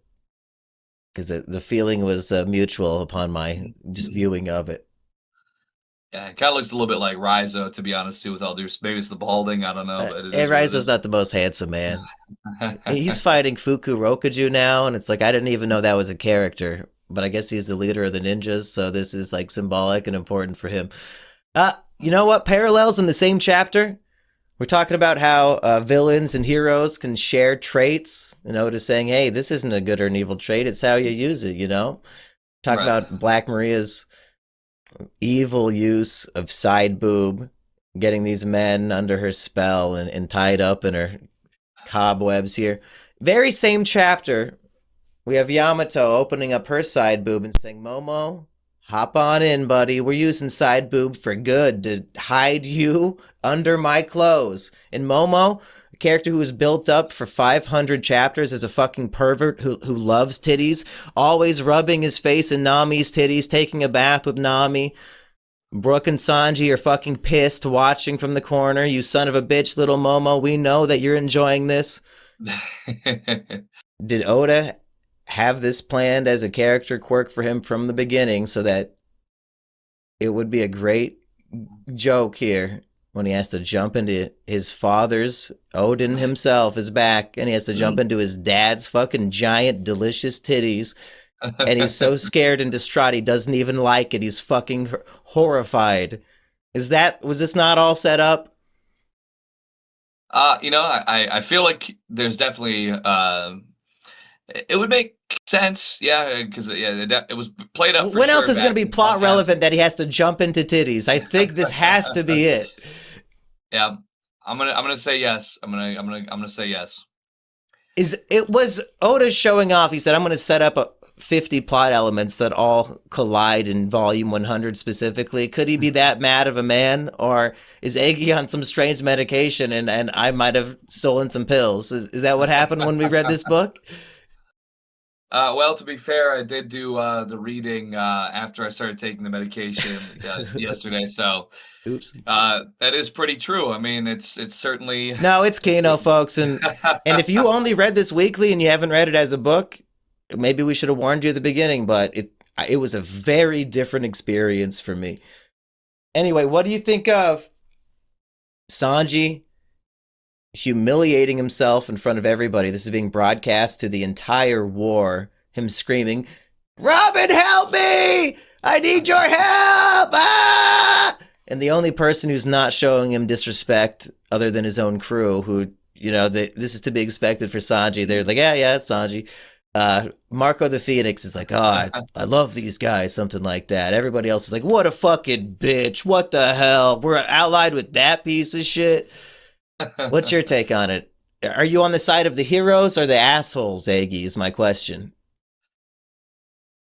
Well, I guess it's one of those things where all's well that ends well. And, also on the account of the fact that it wasn't just Robin that gets clued in, but also Brooke does as well. And arguably, Brooke provides even a greater benefit here than, Robin smacks Black Maria, but Brooke is the one that actually frees Sanji from the cobwebs with his sword slash. So, I guess something I've been hearing a lot in my life, that I have heard throughout is that, hey, Toby, you never ask anybody for help. When you need help, you never ask for help. You just, take everything on your shoulders until you become a crumpled husk with pneumonia that can't even do anything. So you know what? Maybe I'm going to give Sanji the nod here. If it's just completely hopeless, but that, your people, it's a trap, but your people have what it takes to make things happen. And Robin basically says just as much. Says, "Well, thank you, and relying for me to help. I really appreciate it." It just goes to show, Robin isn't some total damsel in distress. That she's been handling herself from day one since the very beginning. She joined 10 different dangerous organizations, and all of them were destroyed, and she was the lone survivor of all of them, including fucking Baroque Works. Even all those dudes were arrested, and she survived and sailed on. And, that was the worry, is that the Straw Hats themselves will fall apart, and she will... I guess until Enies Lobby, she wants to die there, so maybe that would be the end of that horrible chain. It was kind of her idea, but Sanji knows Robin is tough as fuck. She's a deadly assassin. This has been her career longer than Sanji has been alive. Of course she can handle herself against the fucking Toby Ropo. And Sanji's a man of stark principle. He's not going to hit a woman no matter what. He would literally rather humiliate himself in front of everybody, because that's so far lower on his things that he gives a fuck about list than striking a woman. So yeah, I'll take the humiliation. And I know there's no blind faith here. I have true, genuine faith in Robin's abilities. She's going to beat the fuck out of these people, since I can't. That's the theme for Enies Lobby, Sanji and Usopp, when he says, "You do the things you can do, and I'll do the things I can do." That's why we're a team. That's why Ashura Doji is the only one on the team who can see through fake Odin and save all their lives. You need people who are very different and have different abilities and different things they can do. Right, I loved it, Eggy. I loved Sanji getting humiliated for like the best reasons possible. Oda is subverting expectations left and right. In maybe I'm saying brilliant too much, but yeah, I was so impressed reading this whole book. I mean, there's I've said this, in further volumes as well, but just like the density, like not a single bit is not a single bit wasted, and it's just this is that to an exponential level. Just everything here is just so masterfully crafted from previous instances, setups, and everything that's going on here. Such subversions going on. It's really just coming with everything you could ask for, and really stuff that maybe you don't even want to ask for. Maybe it's just coming. You can't stop it. The chapter 1005, first chapter of the volume that we've been doing chronologically, and we're 10 minutes into this one chapter, folks, just to be clear.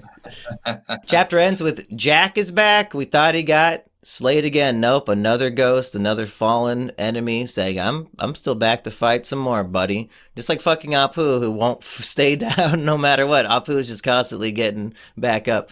But Jack even has his tusk, I guess, sewn back on, just like that whole pig that got sewn back in half from half.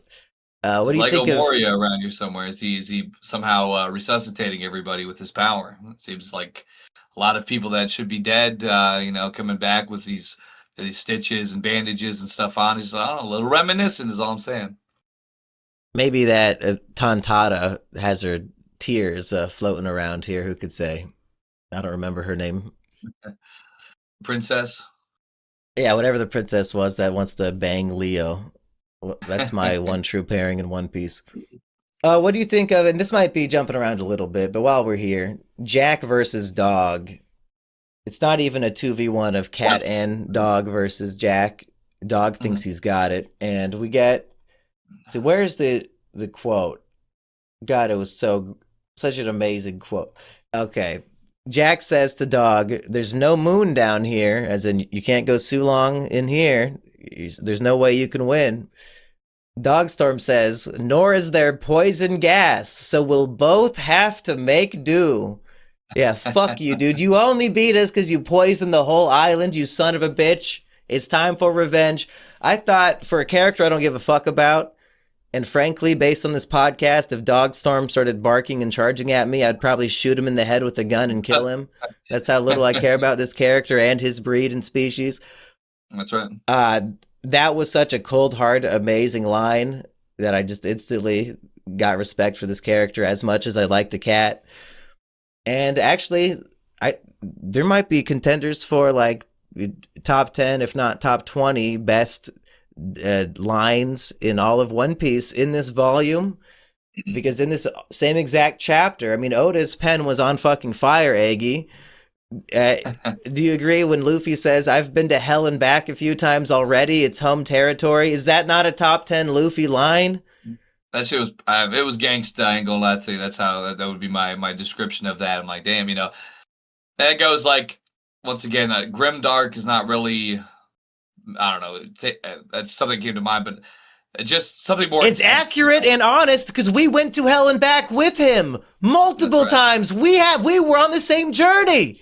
We know he's telling the truth. He's not being edgy. He literally went to hell. Literally fucking went there and got out. That's right. All 6 floors. Yes. We remember. That's right. It is home fucking territory. He grew up in hell. Him and his brothers were living in a fucking dump, a trash pile that they burned down. The government fucking lit it on fire.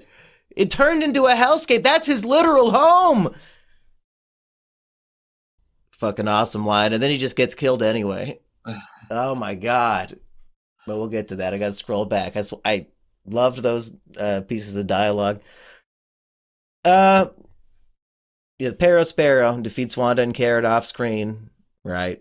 Somehow the moon is now obscured by the clouds after Onigashima has floated so far away. So that's going to be an issue for the rest of the war, I have to imagine. Hyogoro, he his inner power is being unlocked by the virus, and he's like a big muscular monster of a man when he used to be a little tiny old man. Mm. And he's basically saying, hey, this is going to make me go berserker mode. I'm going to go full Captain Kuro, cat out of the bag technique, and like everybody is going to be killed. I am an Odin level power as well, who just became an old man who didn't train anymore, but this is unlocking it. You're all going to die. You absolutely must execute me right the fuck now. It's over. You have to do it. And one of the wonderful Straw Hat miracles occurs where at the very last second before Hyogoro loses his life, Chopper jumps in and says, I made it! I did it! Last second! Yes! And reading it week to week, you might think, typical trope. Naruto swoops in at the last second to save the day. We've seen this a billion times. But when the theme of the volume is miracles versus horrible tragedy and the tension of, like, I would believe Hyogoro is going to die here. I have every reason to believe that based on what I've been reading.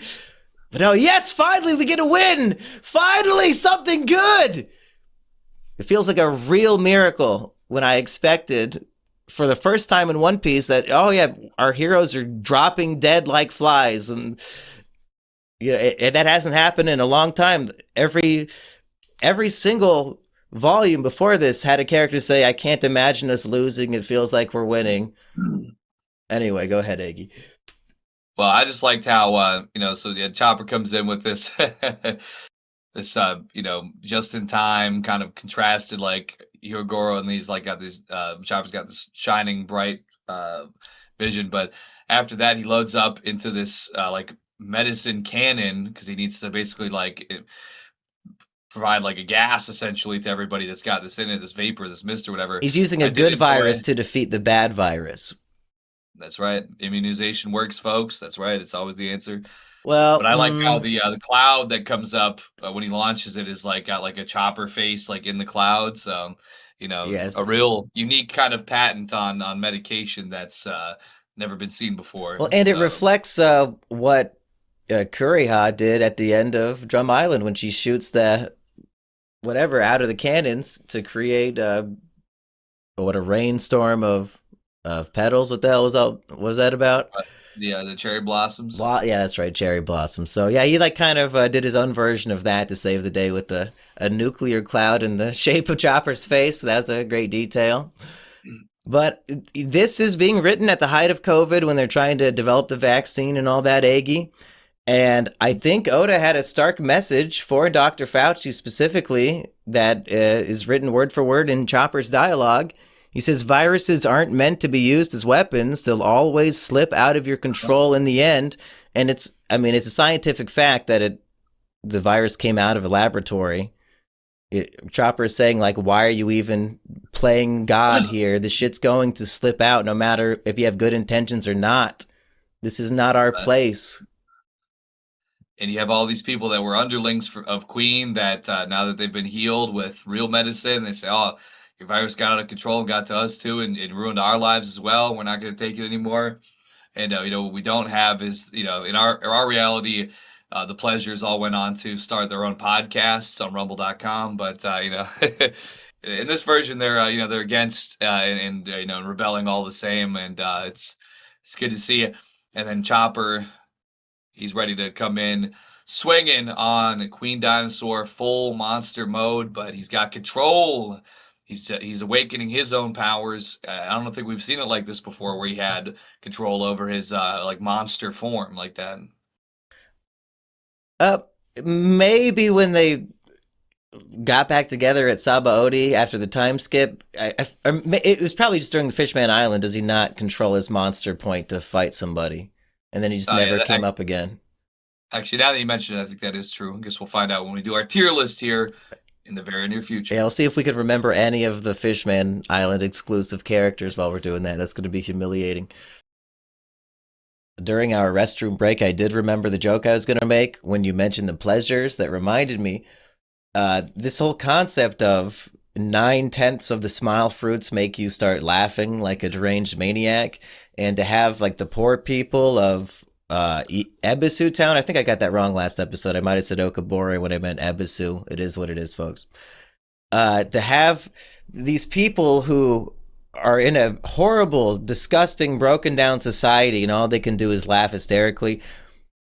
I distinctly recall Oda Sensei saying somewhere that he loved the movie Joker, and that would have been put in the story shortly after that film came out.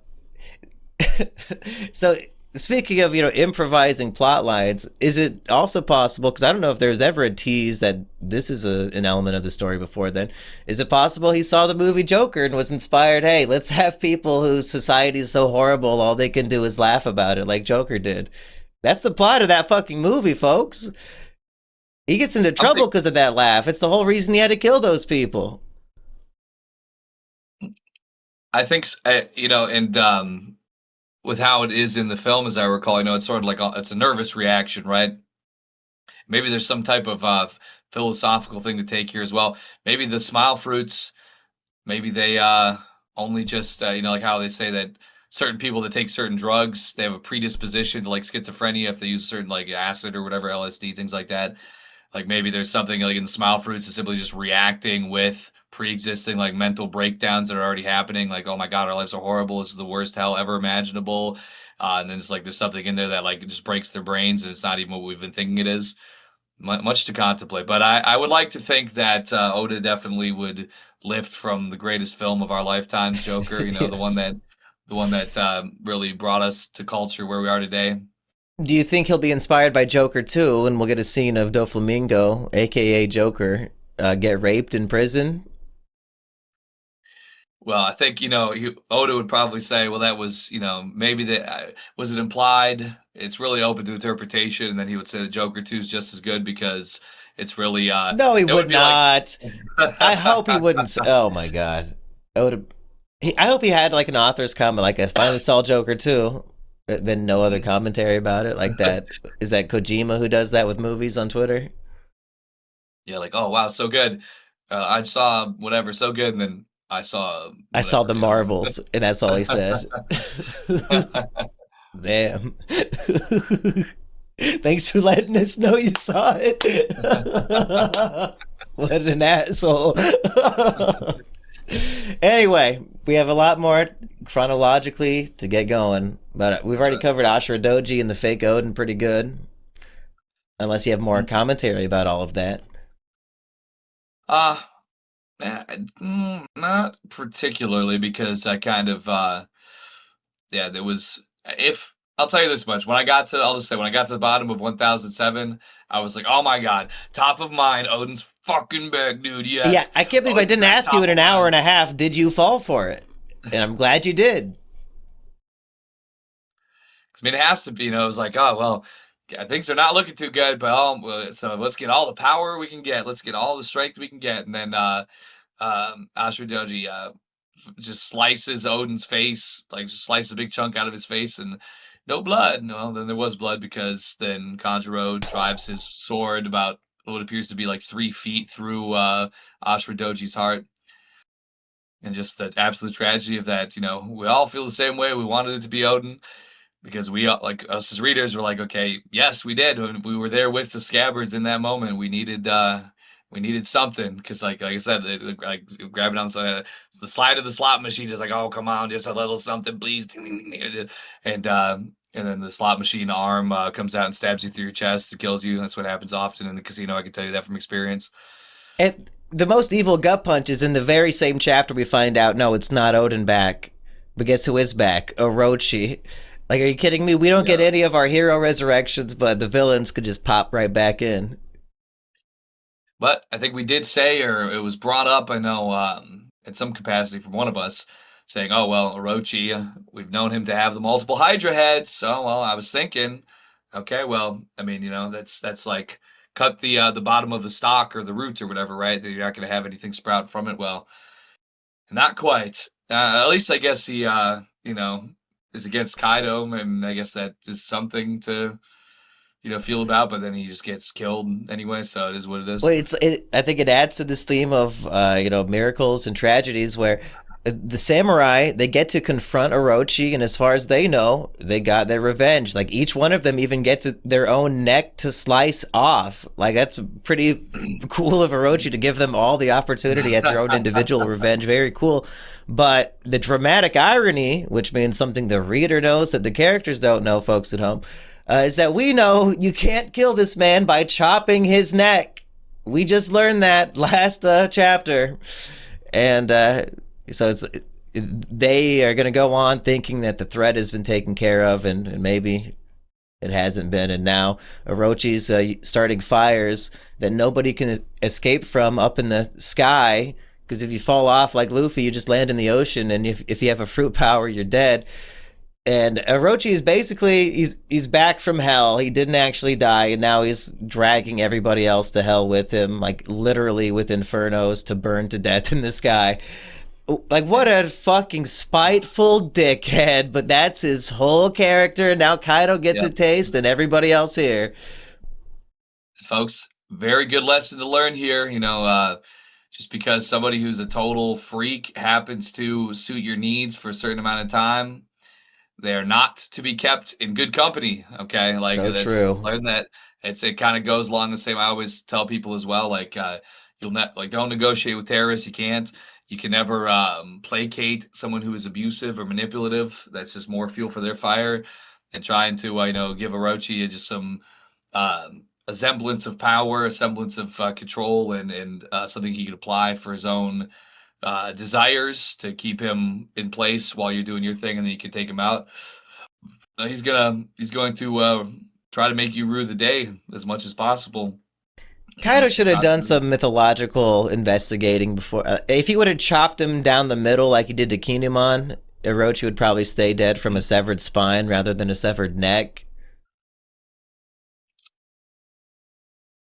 Yeah, I mean, fairly certain that he was aware, because we see Orochi utilize this ability of his, this power, many chapters prior to any of this happening.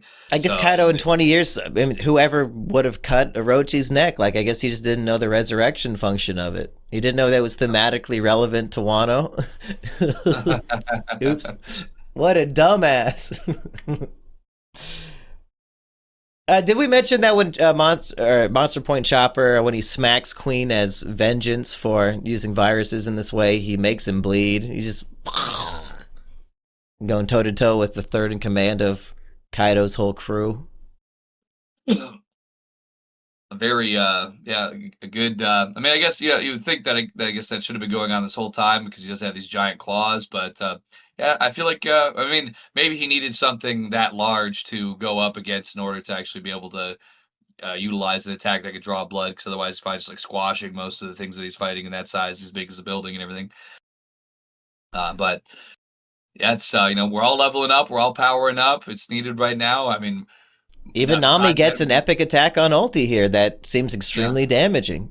What do we think of Miracle Happy Ending? We didn't even mention this, and maybe we'll dive more into Zeus's story here, because we're like picking at it like crows a little bit instead of really giving it its own section. But he's eaten by Hera in the most tragic and horrible way. But then it's revealed he might still be alive in Nami's climate baton to some extent. Is this a miracle or a cop-out? Or Eggy, how do you take this? I guess, for some reason I was thinking that, I'm only just realizing now that I guess that it should be Zeus, but I should have known that it was from the kind of like sleepy eyelid look or whatever. I just thought maybe it was like it turned into a homie of a different breed, maybe. Well, my mind is, I'm very video game minded. There's a game I'm fond of called Dark Cloud for PS2, and there's a Dark Cloud to Dark Cloud 2, and there's a thing in these games where your weapons basically can gain experience and evolve into different forms from use. So I'm thinking maybe like, oh, she's got this weapon, and maybe like her climate baton is becoming like it's leveled up to a new kind of strength, and maybe like a sentientness is there for Usopp's upgrades could produce life. That'd be so beautiful. Well, what's interesting actually too is that in Dark Cloud, You have your first side character in the first game because it has like we can get multiple characters. They have different functions, and you can change out with like a party wheel. Your first ally that you get is a cat girl that uses slingshots. So hey, maybe I don't know. A very popular game in Japan for sure. I know that much. So who's this? Maybe there's something there about Usopp, and maybe it's a. You know, I might have probably jumped just the Zeus's gun fault. saying that this is Zeus or like a piece of him. Maybe it is exactly what you're saying, in that there's a secret function of a fleshlight within the baton, and Usopp's very own cum has found something to come alive inside of this baton. It might be Usopp's baby. Goonsop, you know. Yes, yes. Isn't that what Nami deserves? Usopp and Goonsop. That's right. Nami deserves a weapon that is like half Usopp cum baby, and it's like it starts talking shit to her. But instead, it might just be Zeus with those eyelids. You're right. Yeah, weighing against the the Usopp semen homunculus and Zeus after we just had Zeus get soul sucked.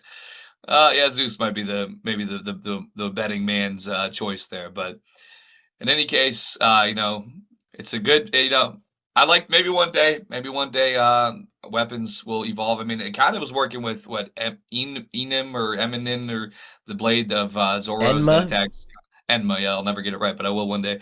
Enma kind of had its own thing with that, like you had your hockey, it was draining you, and then you kind of. So I mean, there's something, weapons can have these different functions. Sometimes you could have a an elephant gun and whatever things like that.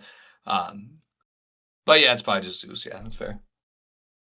Chapter 1009. We have every Zoro fan's favorite moment, his greatest feat, perhaps. Actually, a couple of insane feats back to back, considering he probably broke 30 bones doing this defensive technique here. But much like when Dory and Brogy, who used to be on my shelf, they wanted to obliterate that giant goldfish to save the Straw Hats as they were leaving Little Garden, they say, okay, Conquest of the Sea, whatever the hell, double attack, combining it.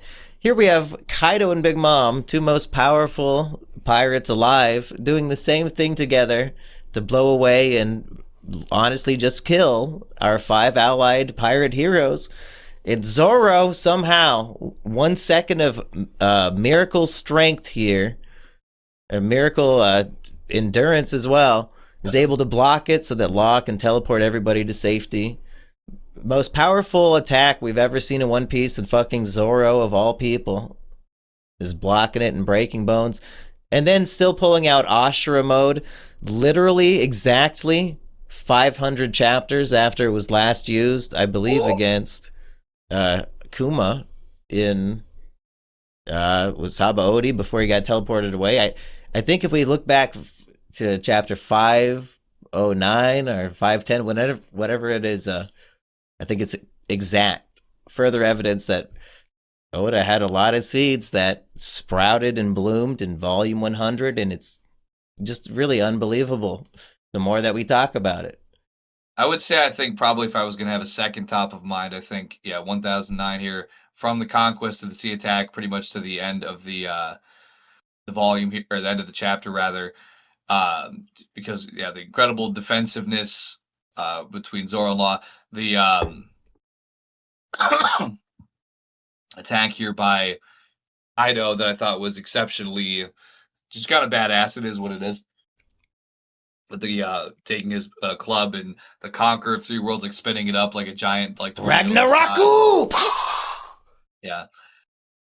But then with that going on, sort of this, I guess, what would you say, hat trick? Or I'm not too good on my sports, the setup, but just the setup here between Zoro, Law, Kid, to be able to essentially suspend some of Big Mom's abilities, to shoot her up into the air after she, getting essentially like baiting her to attack so that you're on your back and she's over you, and then you can shoot her up in the air and then have Law, hit her with this rock and go knock her off into the water. Although it doesn't end up going exactly the best that it could, but just the setup, and that's the kind of tactics that I would say would be very necessary to because you got to be smart about it. The raw strength is going to be to your disadvantage. So if you can have those kinds of tactics, although it didn't work out so well. They realized we're not playing Mortal Kombat. There's no health bars here. We're playing Smash Bros. You just knock the bitch off the stage and that's it. That's all you need. And I like that acknowledgement. Like, we can't beat her, but we can knock her into the water. We never see that in One Piece.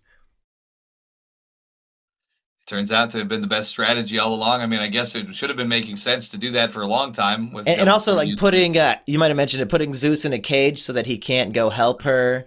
And Zoro chopping Prometheus in half because he learned the flame cut from Kinemon.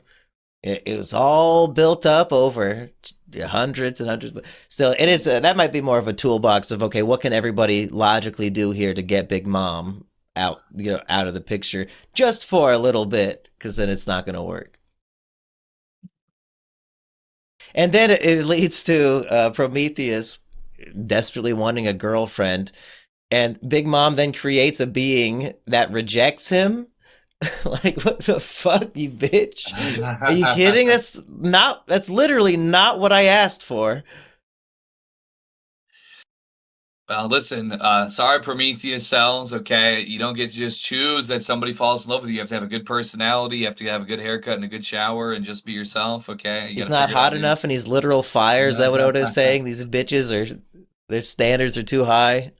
Hera gets made and looks at the sun, and she's like, "Oh, why can't you be like that? What do you like this little thing? Like, I need a real gas giant in my life. You're just a little flick and brutal." Speaking of brutal, any other uh, parts of this fight that stood out to you? Because Roof Piece was widely considered the best One Piece had to offer.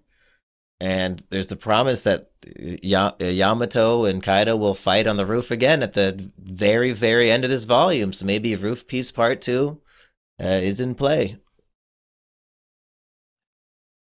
Well, I do just want I know we talked about the Astra that hadn't been used by Zoro in such a time, but it is kind of a little bit. Hmm,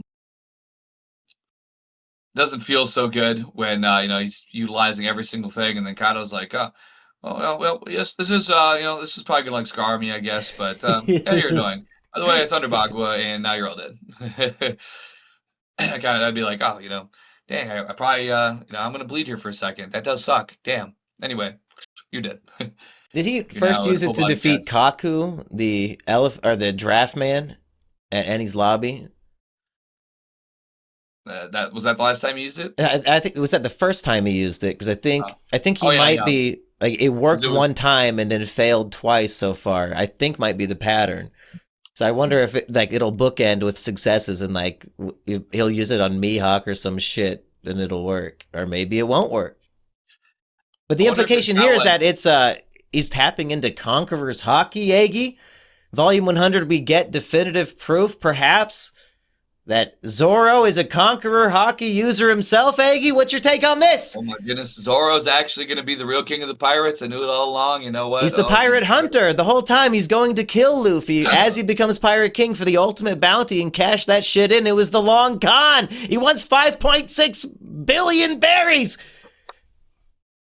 And he's going to get it. Nami is teaming up because she knows the deal. She's getting half that money. That's right. Usopp is unfortunately got some naivety. Chopper, he doesn't really know. Frankie came in a little too late in the game. He's just happy to be there. He's all focused on his ship. He's polishing his boards. Meanwhile, Zoro's polishing his swords. Ah! True. Where were we?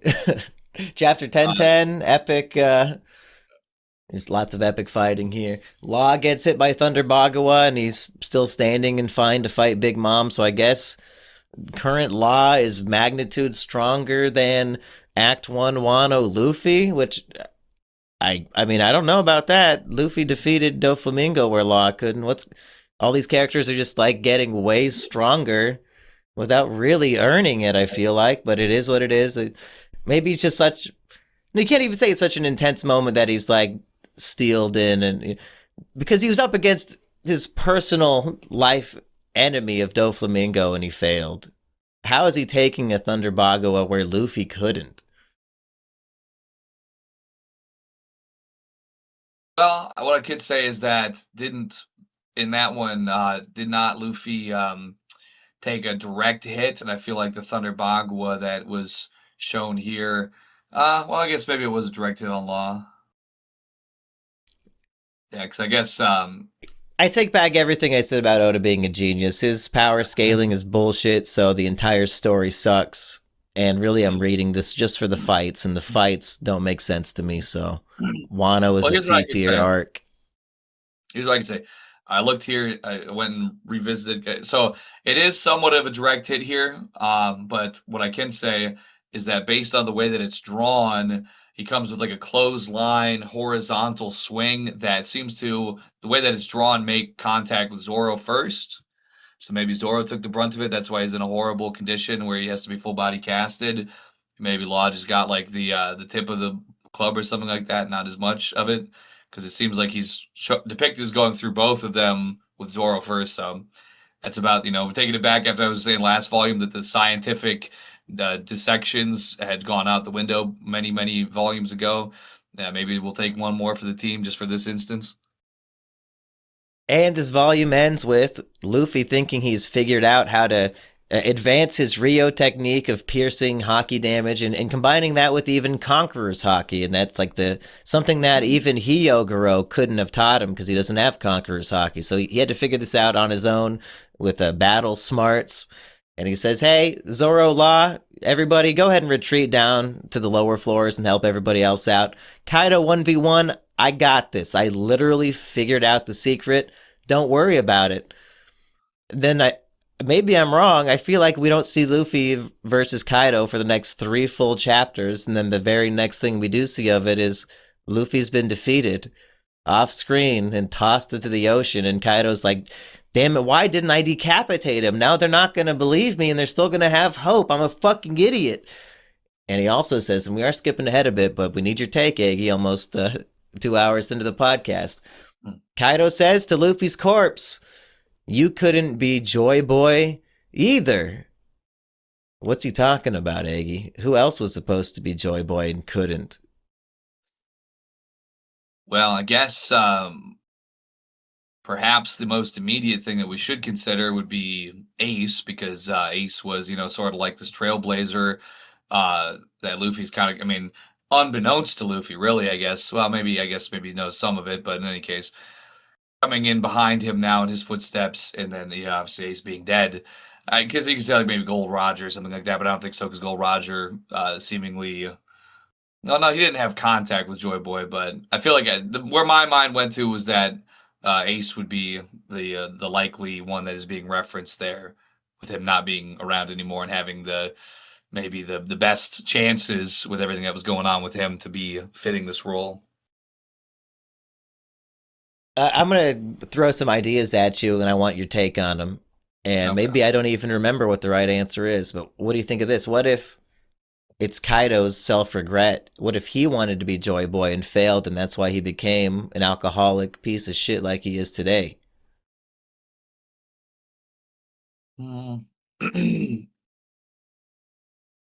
I guess, it would make sense, but I don't really know if have we seen like in a backstory like that he had a better demeanor at all that didn't pan out.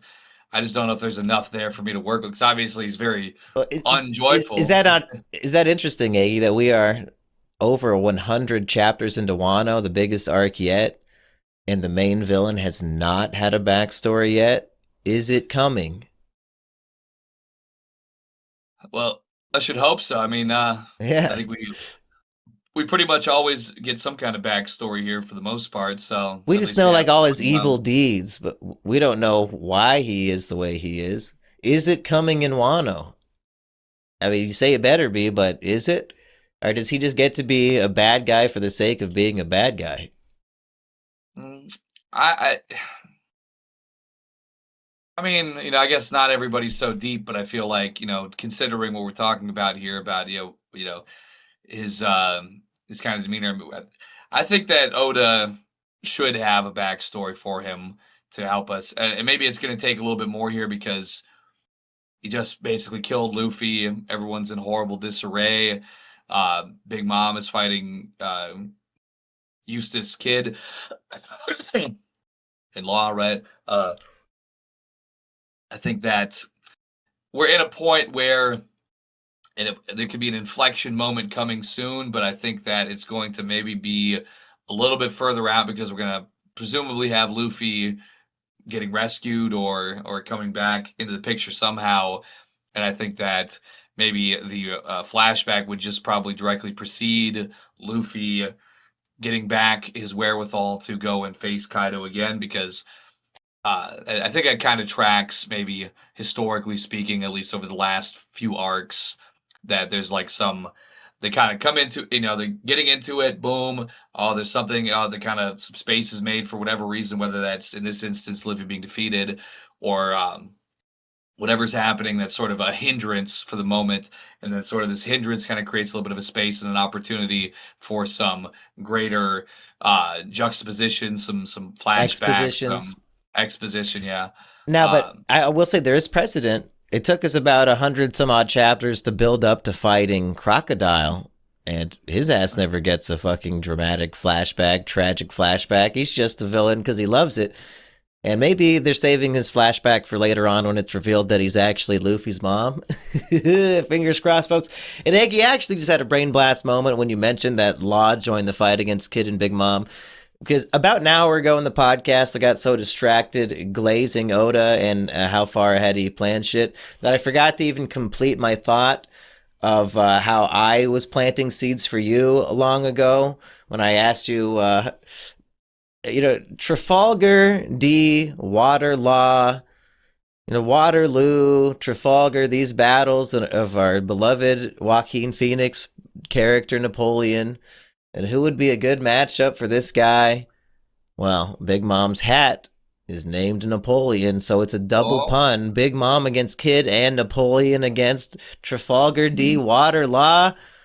Oh my Lord. Was this all fucking planned from the creation of these characters' names, Eggy? He named them knowing they would team up against fucking Big Mom, Eggy? Could that be a coincidence, Eggy? Really? For me, the key here, I think, is the sword being named Napoleon, which I guess maybe that could have come along a little bit later compared to some other things, but compared to like Sabaody times and things like that. But no, I'm a complete Oda loyalist, and I'm not, at this point there's no, I defer anything. All right, I'm Oda cult member now. I'm, I won't. In the morning I wake up, I'm like SpongeBob with the magic 8-ball or whatever, and now the magic conch, the magic Oda. I'm like, okay, Oda, oh great, all knowing, great, all prescient, omnipotent, Oda, guide me. Your word is my code. Is my Bible, as you might say, of Oden's travel log. It's a lot of people's Bible. Momo reads the travel log, and this was last week, wasn't it? When he says, "I cannot die." Never mind. Or was that this week? That might have been last week. I think the last we see of Momo in this. Should we jump to the end of his story here? Yeah, go ahead. Well, basically, he's just feeling lesser than. He's like, I went for this form, this dragon form, to try and be as great as my father could be, but this eel is not even. I thought it looks like a dragon, but he's like, oh, this eel form, it's just pathetic, and I'm not capable. I'm and he flies out of Yamato's breasts and takes off and flies off in a feeling of inferiority. I mean, hey, flashback a little bit of that Usopp at Water 7 energy, like, oh, I'm no good, I can't do it, I'm out of here, adios. And then he's back in human form, and he's like telepathically receiving a message from Luffy, who's been defeated and underwater, and he like couldn't hear the voice anymore, just like the little kid in Skypiea was hearing all the voices of the people to let us know how many were remaining in the death game. Momo has the same power. He's hearing, elephants in Luffy and all these things. Back in Zhao, he could hear Zunisha, so it's consistent with his character here. And he announces to everybody who is under the impression, hey, Luffy's dead. And I think, does Momo not witness Kinemon being chopped in half, or are they on the run while this is happening? But I mean, maybe as far as he knows, his fucking trusted protector is also dead. He announces on the intercom to everybody, Luffy's alive. he's going to return to the battle. Don't worry about it. He's trying to give them that last spark of hope, because otherwise they'll be so demoralized. They're not going to fight back, because why would they? Like, it's over. Kaido's killing the samurai one by one now personally, because there's nobody who could fight against him left. And Momo and Shinobu get cornered by Kaido, about to be killed brutally. And Shinobu does what she did at the end of Act 1 to save everybody's lives from Kaido. She uses her like rotting abilities to rot the floor beneath them. And I think we're led to believe the panels were really small, but like Momo and Shinobu, much like Luffy, are just falling to their death. They're both devil fruit users, are going to fall into the ocean and just drown and die. What's your take on this? Is this a tragedy or a miracle that they don't die by Kaido's hand? Well, I mean, I guess a better chance of survival, maybe, of being resuscitated than being hit with Thunder Bagua or Ragnaroku. Because Yes. yeah, I mean, It's like especially trading Momo. one instant death for like I'll die in 20 seconds instead. Like, it's not really a great position for them to be in a brutal way to end their story in this book. It's just like the swimming rats, at least there's hope this way. You get the Yes. hope of, as you're falling, you're descending, maybe Zeus is going to fly out like how Prometheus flew out and swept Big Mom up from drowning. Maybe somebody's going to... Is that why we have the there's setup of Dragon Momo flying out of the titties? Is he gonna, in his tiny form, be strong enough to fly him and Shinobu to safety? I would like to think so. I think that's maybe why she would have done that. Maybe she knew that that was a possibility. Or, hey, you know what? We're talking about, I'm so focused on, Usopp's semen homunculus rod. Maybe in another form of evolution, maybe Momonosuke, maybe the pressure of the situation, in the same way Luffy had to witness the horrible treatment of the scabbards to get his power level up for the Kaido fight. Maybe just the pressure at hand here will force some kind of great improvement to what Momo has to offer for his abilities. Maybe this is his moment here to go to the next level. Maybe Shinobu, I don't know. I guess, did she have a fruit? Maybe somehow she could like. Yeah, she can like make things age very rapidly, and that's how they fell into like a. Okay, wait a second. Okay, 8 ripe fruit on all the water until it evaporates. Then Luffy. Sure. Maybe she could like push down on it or something. I don't know. I guess water. I mean, it should. If water's sitting around, it should evaporate, right? I guess. Yeah, man. Yeah. It's an idea. It's One Piece. Anything's possible, evidently. I think we're at about the 2-hour mark, and we've just been praising this volume and with no filler. All killer, all. Speaking of killer, he's going up against Hawkins for a 1v1. What do you think of this? You rooting for either one? I know you probably like them both equally, right? I think I like Killer more. So with Hawkins, but Hawkins is the gambling man. He takes the odds and percentages into account with everything he does, and just goes with whatever the best odds are. Isn't that your whole deal? It's fair, but even if it's I don't much care for his whole like scarecrow thing. Like feeding random people in and like it not being able to be killed. He just aggravates me, I guess. I don't know. It's an annoying ability to go up against. Maybe it's one of those things that sometimes familiarity could create some kind of some tension. So maybe I just see too much of myself in him, throwing everybody in front of him to save his own life, constantly gambling. It is what it is. But, okay, 2 hours in. Anything else from the volume that we should discuss? Have we said enough about the Zeus and the incel of it all and all that? Because we do have a lot of fan questions to get to. What do you think? I feel like we've probably covered the material pretty extensively. Okay. We'll speed run a bunch of fan questions to celebrate Volume 100 and make sure this really is the longest episode, because I don't think we're even there quite yet. We might have gone longer with E-Rich at some point. I don't remember.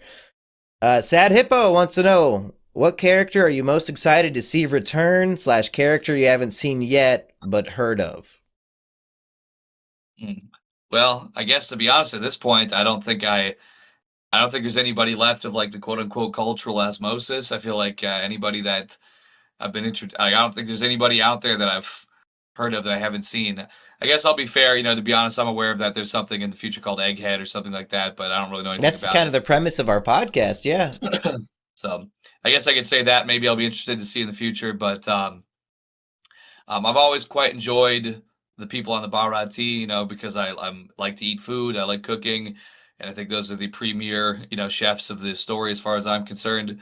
So, Patty and Carne yeah, are your go-to. You need them back in the story immediately. that's right. I want to That's see fair. them be the greatest and acknowledged for the greatness that they've done. What mystery are you excited to see revealed the most?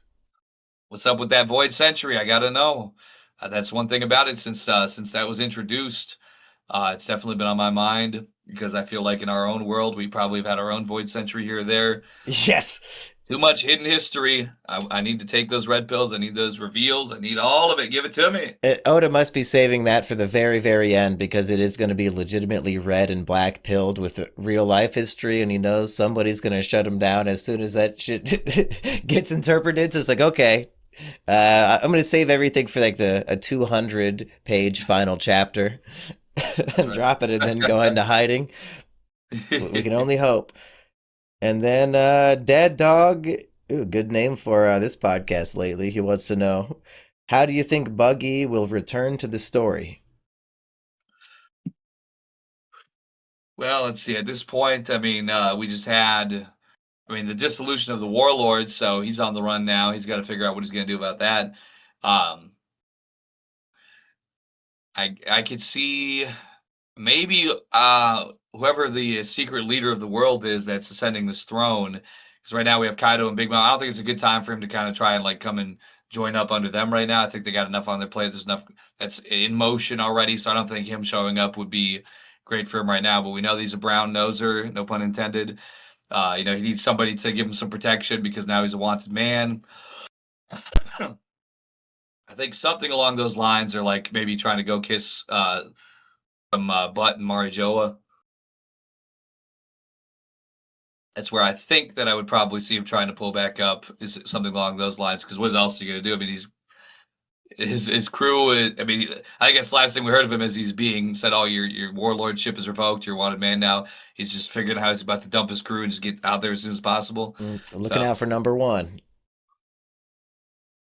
yeah, so that's what I would say. I think he's going to try, and I think that'll be the setup. Is that because I don't know who else? I guess he could maybe try to come up under CP0, but um, one of those 2 points, yeah, CP0 or this so-called leader of the world, I think is where it's going to come.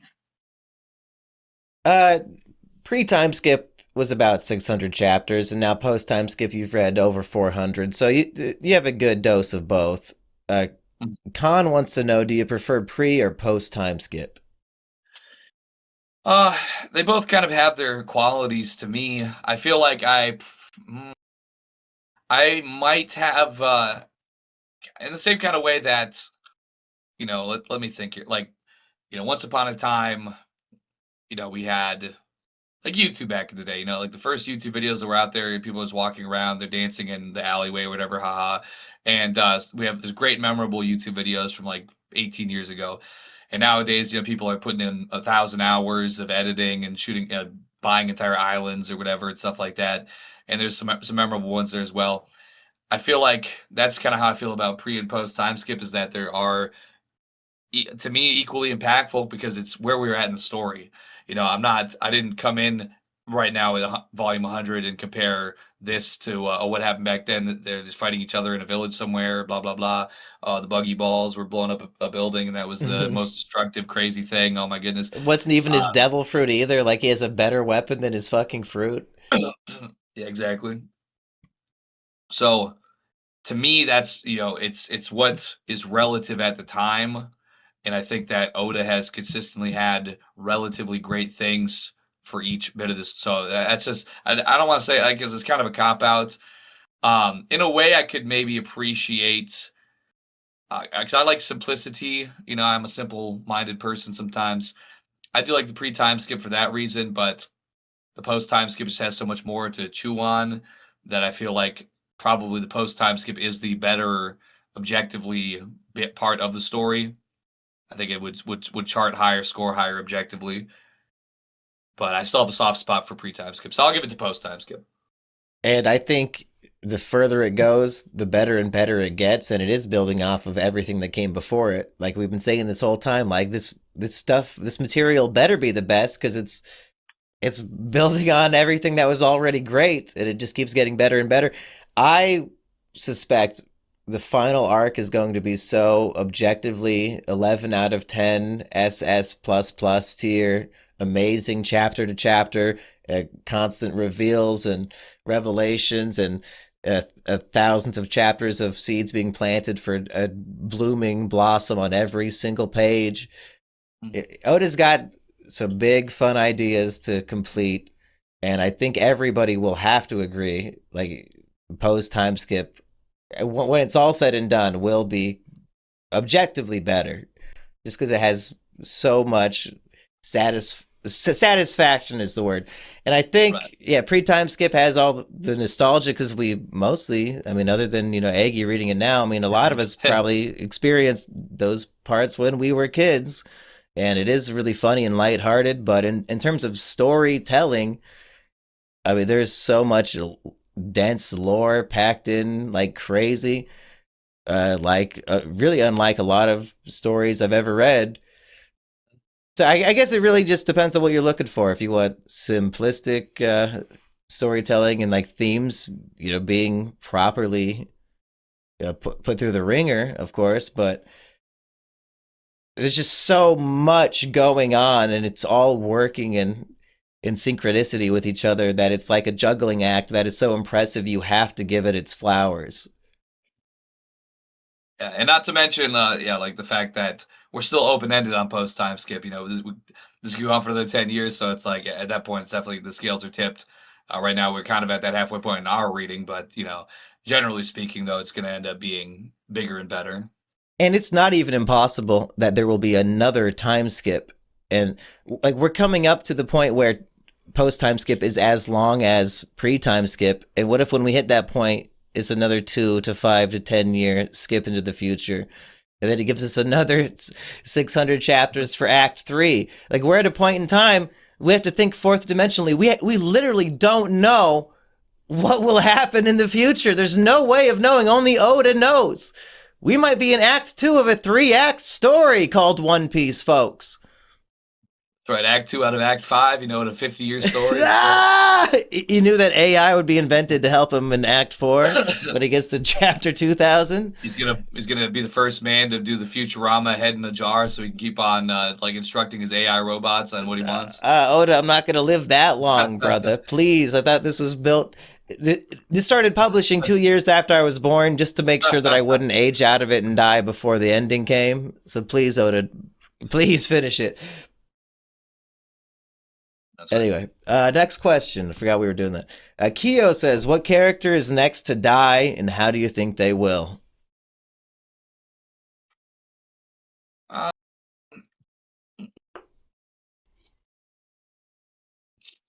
I guess as it stands right now, I suppose he's because it could be Yeah, for anybody. Volume 101, I let them know we're doing this for Volume 100. Okay. I think that, sad to say, I feel like Yamato may sacrifice themselves for the greatness of Mononosuke. You coward. Themselves, he says. You know damn fucking well. I haven't seen a penis, okay? I've seen big jugs. Momo can attest this is a 100% real woman, Aggie. Oh my god. No plastic surgeon could make those. That's fair. That's fair. Okay, yes, I think that Yamato may sacrifice herself for the greatness of Mononosuke. Like, say, I'm Odin, all this, and I'm about to break these chains. Let me unleash something, whatever. That's the last thing we get here in 10:15. Yamato speaking to Kaido. Let me, basically like spirit bomb all my energy towards Mononosuke, who's the true and honest heir of Odin, which I am not, and I will make right what my father hath wronged. That's what I think. I think that is a deserving fate for somebody who desperately wants to be Odin. Like, okay, then die. Like, that's it. Odin's dead, so do the same thing. Don't join the crew. Please die in the fight. I would agree with that completely. Pig Slam Peter says, what do you think the physical sensation of carrying a baby for a whole extra term and a couple months would feel like? Would you do the same if you had been in Ace's mother's position? And was it more of her willpower, or did Goldie Roger have special cum that helped her? So we've talked about Special Cum twice now in the episode. Breaking lots of records today that we're proud of. Yes. Um, I mean, I guess I don't know because I guess the big problem would be that if he's growing for like an extra 4 months or something, that he's gonna come out like when he comes out, it's gonna be extra devastating, which To didn't her kill her, I guess. pussy, yeah. Yeah, so it Yeah. might have had something to do with that. Other than that, I mean, I guess if she, I mean, it's you're already probably pretty weighed up and probably like pretty like I mean, I know how it is because I'm obese, so it's like I guess it's kind of just like if I ate, you ate an extra too much food each day. I'm sure it's not comfortable, but I guess yeah, as long as she wasn't having to be like doing physical labor or something, if she was kind of maybe like comfortably cared for in the meantime. Uh, I'm sure it wasn't pleasant, but it could, there's possibilities that maybe we'll never know that could have made it maybe not as bad. Maybe he still came out the regular size. Because I don't see why not. I mean, it's my understanding that like the baby's just in there like eating whatever, like getting the nutrients and stuff and just hanging out in there. Some very knowledgeable Christians told me that the baby's like awake in there and can hear everything and knows what's going on. So he's probably just chilling out, just listening to some good music or something, or whatever's But going if you're on the around there. pregnant one here, that's an extra 5 months that you can't drink. Hmm. Is that sacrifice worth it, or do you give up the baby to the world government? I suppose that could be considered the greatest sacrifice that his mother made was to go 5 months without any more dank rum combos. Yeah, it would be pretty sad if episode volume 100 special didn't have at least Aggie's drink corner, even if you don't have alcohol. So just show off whatever energy drink you're brewing down on tonight. Well, I gotta go for it. This one right here, the Orange Rockstar. Recovery, because we have all the villains recovering in the volume, coming back to life to fuck us up. And Rockstar was in the popularity poll, volume 99. So was he? God damn! Yeah. Why? God damn it! Why? Momo wasn't even there. Was Keenum on? I hope he was after this volume. Because he was only there for like 2 panels at all, ever maybe 3 panels. So this really doesn't make any sense. But what I will say is, I think every energy drink consumer knows this because this is usually stocked everywhere, and then the orange one specifically, even though there's like a few other flavors, usually the orange one that's always getting stocked everywhere. It is probably the number one best tasting, most refreshing, and economically viable energy drink on the market right now. If you remember hearing this within the next 24 hours of today, I think it's on sale at Hy-Vee, 3 for $5 for like another 2 days. So you know what, I'm probably gonna go hit some more after this recording. As a matter of fact. Yeah. Sad Hippo wants to know who's packing the most meat on the Straw Hats. Well, I mean, Luffy, he's kind of got the cheat code. His shit can just keep on growing and stretching. Yes. Chopper definitely not. Usopp, what's that? The curtain matches the drapes nose? or something. The cock matches the nose. the Lowe's matches the nose. I guess it'd be the inverse in the case of Jews. Like if one's big, the other is small. Although I guess some brothers got some big old noses too, though, so it's hard to say. That's right. I mean, everyone's favorite celebrity Clavicular was well known with his big nose that he recently shaved down to like a toothpick size. Now he looks like Michael Jackson, and everybody says he's gonna die. And he added the extra skin to his cock. Is that the idea? You got to inverse it. Okay, Lemon Saki. Let's see. Well, I mean, Zoro. I feel like Sanji. Zoro's Japanese. That's true. And he's got the same penis as Oda. I feel like Sanji can be so confident in his love for women. Maybe he's got something he can't. They call him Black Leg. I call him Third Leg Sanji. How about that? So Sanji wins. I just decided it right now. He's also a virgin, though. Yeah, he knows what he's got. He said this is not going to just anybody. You know what I'm saying? He was saving it for marriage, at least for a couple chapters. He really was. Right. Wow. Okay. Lemon Saki says, who would win in a fight, current day Usopp or Kuro from Syrup Village? I definitely give it to Usopp. I mean, he's got what it takes now. I mean, it's Kuro. He's got. I think that Usopp could have some kind of attack that would keep him like not being able to go invisible, like probably some kind of like dust or dirt or tar or something to like get invisible. And then I think he's got definitely the firepower to handle that man right now for sure.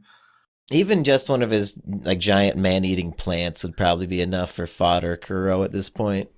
Like, what was his bounty? Like, fucking 13, 15 million? Like, Usopp's probably defeating dudes with higher bounties than that right now in the raid, just shooting I shit think at him. so.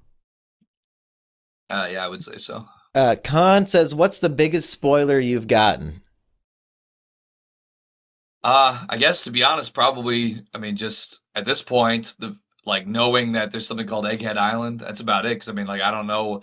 I honestly have no idea what's coming up here with this. Like I haven't been spoiled, which is interesting because like I'll stream and I'll say, "Oh, remember to watch the podcast." And I know there's people in that stream that do not like me that they come there just to like be trolls and shit. They don't even They know could the drop, spoilers to ruin it for you. yeah, exactly. Like they could say something if they wanted to, but it just doesn't happen. So I've been very And for all you know, fortunate. they're just trolling anyway, and they're posting fake spoilers, so you don't even need to consider it. It's like, yeah, maybe that will Right. happen. I don't fucking know. It's One Piece. If even Yeah. if that So guy like, does die, he might just walk in well, next chapter actually, anyway. well, no, actually, I do have something bigger than that because Let's hear it. culture osmosis style, whether it's the blind box, there was actually this was part of the pineapple Kool-Aid challenge that was going viral recently. Somebody made like the Gear 5 Napples. So I've seen a picture of what is allegedly a Gear 5 Luffy. I don't know what that entails, but what kind of power that is. But it was put on the Kool-Aid pineapple jars.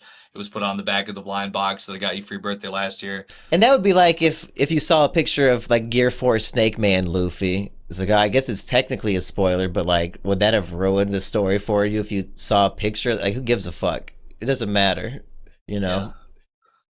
Okay. Uh, let's see. Talking to each other a little bit.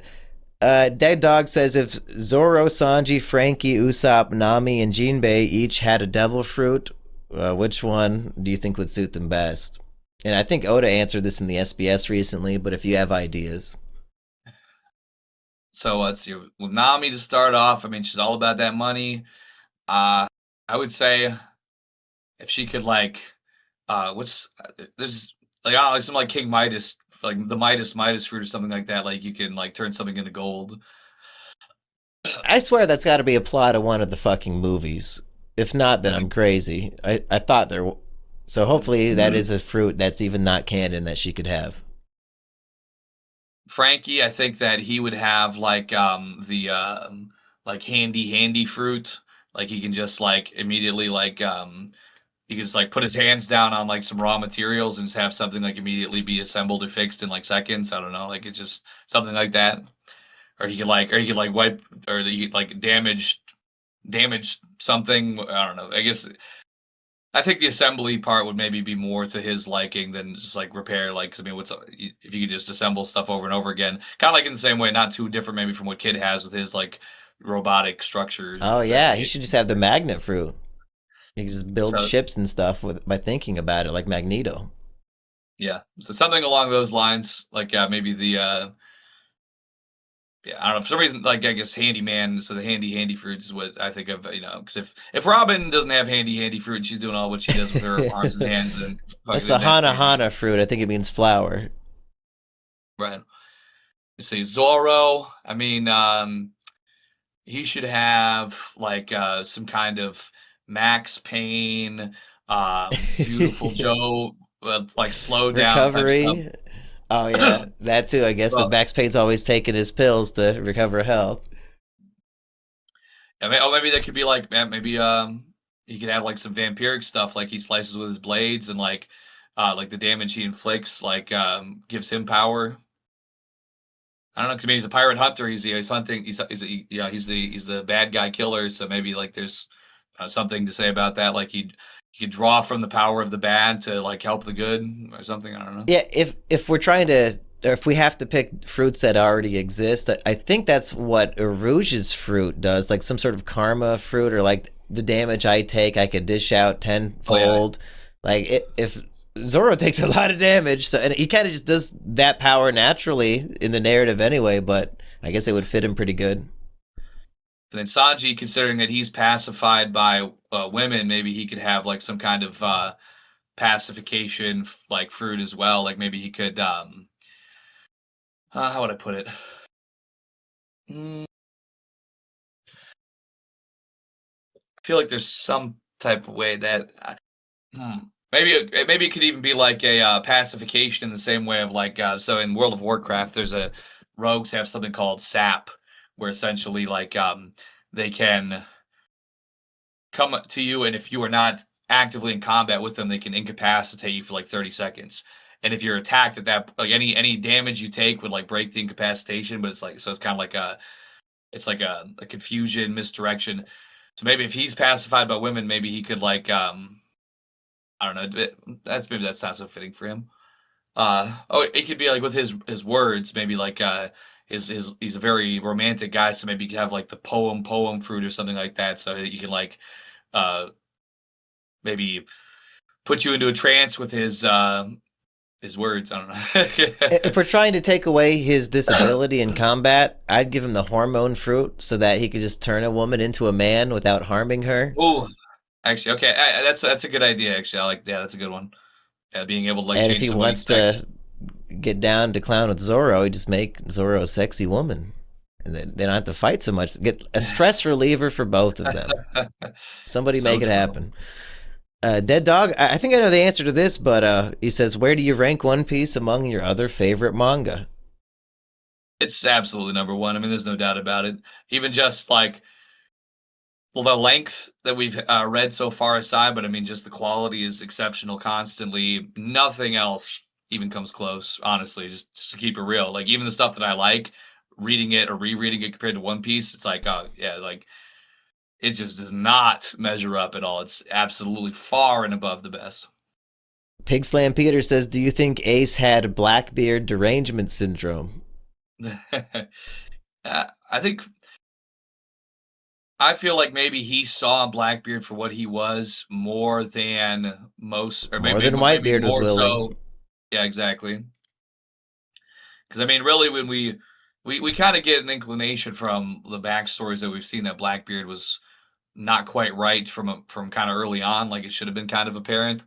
And I think Ace just was more, and maybe from where he came from, like with his upbringing, maybe he was used to kind of picking up on things a little bit more. Whitebeard was already kind of older, older than the average, maybe at that point when he was getting picked up and brought to the crew. They had other things going on. It wasn't really like the main focus, but I think Ace just was picking up on some energy that was some bad juju. He knew who the real final boss of the series was and wanted to exterminate him early. That's right. Which characters do you love? Oh, I mean, I think Sanji's my heart, to be honest. You know what I'm saying? He's a real romantic, just like myself. He's fair and balanced. He's a free thinker. He's like, oh, listen, just because this woman's trying to kill me doesn't mean that I need to fight back. I can just go and I rely on my crewmates and have faith in their abilities and power. That's right. I'll wait patiently here, and Waiting patiently for a woman to save his life. Yes, yes. It's all about that good grub. All about working the pan and the stove. I know all about that. Is Sanji just King Cobra? He's waiting patiently for the right woman, and he's doing food hacks all day. Very respectful. He doesn't go against women even when they're trying to kill him. He's still just is willing to hear them out, both sides. What a tragic era to end it on. Is like the worst GF ever era that we all have to sit through. Poor Cobra. At least he got away from her before the end. He's in a better place now than with her, I guess. Hell. Dusk Hole says, since it's Pride Month, who's your favorite transgender character in the story? Well, I mean, Ivankov is kind of like how do you beat that? I mean, Ivankov is like Bon Clay. Oh, if he counts. I mean, I feel like they're all queer. They're not trans. They're fucking queers. Yeah, I think Ivankov is the most as the best case for being considered trans, perhaps considering the operation of the HRT fruit and everything else going on there, and all those other characters that. What about Kiku and Aizo? Oh, actually, okay. Wait a second. Yeah, wait. Who's the one that the black and white haired person? Inazuma. Inazuma was kind of chill. Inazuma was hot as a chick and a dude. I'd have a threesome. Give me a clone on one of them. We do all agree. But I would say if I would consider Bon Clay to be not trans. That's just how I feel about it. So I would consider Ivankov to be arguably trans, perhaps. So if with that being said, I would put Ivankov at the top. But Inazuma, you know what? We can be on top with something else anyway. Were there any others for which characters do you love other than Sanji? I mean, there's probably a billion, but is there like one other good one that you have to say? Let's take it back. They forgot. I didn't. Momu. You know what I'm saying? We talk about Momo all the time now. Momu. You know, and I didn't The forget original. the original great animal friend that we all love. You know what? My heart. You know, every time I play Grand Battle. Oh my dude. Is Momu prep for Momo? Story of Arlong killed Momu's father and made him his prisoner. And Arlong is like this Kaido-esque figure with a big castle. Oh my god, it's the same fucking story, dude. Kaido killed Momo's dad. I can also just give an honorable mention to I really love all the animal characters. I don't think there's been any that I haven't found to be significant. What about Karu? He sucked. Listen, hop on to Karu Racing on the PS1 and then tell me that. Oh my god, yes. It was so keen. No, if anybody talks shit on Karu, we would show up to their house with weapons, I assume. That's right. We're gonna ride our vehicular shaped duck right over your house and straight through your window. No Name Brand Orange Juice wants to know, what's your take? Who's the world's strongest swordsman at this point in the story? I guess we haven't really seen Mihawk, you know, really doing his thing lately to give us a good taste of where his power's at. But just considering, I don't know, the fact that Zoro just Asura'd Kaido and he's like, oh, well, that did just cut me. Anyways, time to kill you instantly. Zoro should be at like this incredible level, and I think he certainly is. But I don't know. I think Mihawk still would maybe have. I think Mihawk v Kaido. I think Mihawk could maybe be dealing more damage. He's just got a little more when he doesn't slack on his training at all. We know that. We know he's doing his thing pretty consistently, pretty regularly. So he's just as awakened as anything. I think the gap is closing, but I think Mihawk's probably still got him by a little bit. But I think it certainly is dwindling on the lead there. I'd say of the living characters, I guess Mihawk would have to be the answer, but I still feel like if him and Shanks went head to head for a real match, Shanks wouldn't necessarily be utilizing swordsmanship to win. He might have some other piratey means to fight. So, you know, who knows who would win that fight, even with Shanks having one less arm. But if it's a sword fight, for sure, Mihawk is probably winning. Like, Zoro doesn't really go up against swordsmen too often anymore. He's spending this arc fighting fucking Kaido. So you know, he's not even like doing swordsmanship necessarily. Corey has a bit of analysis for us here. In the volume 100 SBS, 60-year-old distorted future Robin appears to become a Ghislaine Maxwell figure, according to her dialogue, where she's saying, I wonder how much I can get for that little kid. She does have a Ghislaine haircut as well. Ghislaine's father, Robert Maxwell, coincidentally was a major textbook publisher, so they both have a family lineage of scholarship. Both have access to hidden knowledge the elite and the government would kill them over. They both were the second in command of a massive organized criminal network. There's even a One Piece TCG card that depicts her standing in front, and this is true, of the blue and white striped temple on Little St. James Island. And he provided photo evidence of this. With that information, would you still fill 60-year-old Robin's granny crannies? Listen, it's called for the culture, okay? I mean, listen, these are some compelling parallels for sure. But why did they have a card of her in front of the rape building on St. James Island? What the fuck? And saying that she's going to buy children? Well, that's what Oda wrote in the SBS of this very volume. Yeah, that's fucking... And this is a story of like, you know, people thought to be horrible criminals being heroes.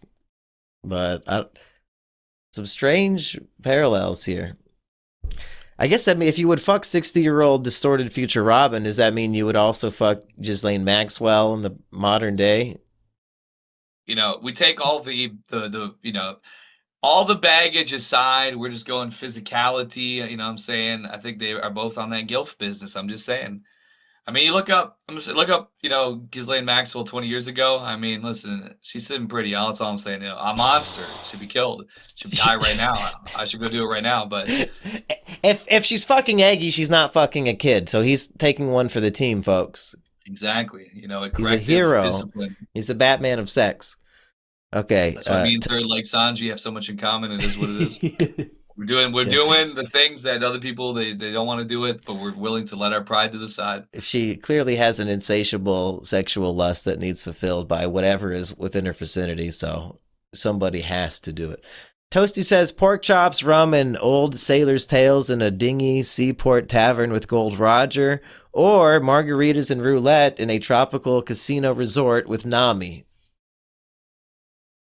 Seems I'm gonna pretty go for the fucking rose on easy. this one. What'd you Yeah, say? I'm gonna Gold Roger for sure. Oh wow, I was going the Nami on the tropical casino resort. That sounds. I mean, unless she takes all my money and I can't gamble, but I mean, I guess I want to hear Gold Roger's like life story from the man himself and like what he found on Laugh Tale. But like, does this imply I get a bang Nami that night? I'm not sure if that's implied. Is she there like on a date with me? Because is it also implied that Gold Roger wants to talk to you and be your friend? I mean, these are fantasy scenarios here, Iggy. He said he's telling pirate tales, so at least you're there. Okay, at Eating least you get to delicious hear pork it. chops. Okay, you're right. Nami, Mommy's just we're gonna just like we're there, but abuse me. she's over pickpocketing somebody. I'm losing on roulette. The margaritas are okay, but I'd rather Overcharged, a Gold Roger. overpriced drinks, and you have to tip the waitress after you just lost all your money. Yeah, you're right. I got too horny for Nami again when I'm staying true to Nico Robin anyway. Like, what was I thinking? Of course, Roger was the right answer. Dead Dog says, what abilities do you think the five elders, the Gorosei, and Emu have? Not Emo.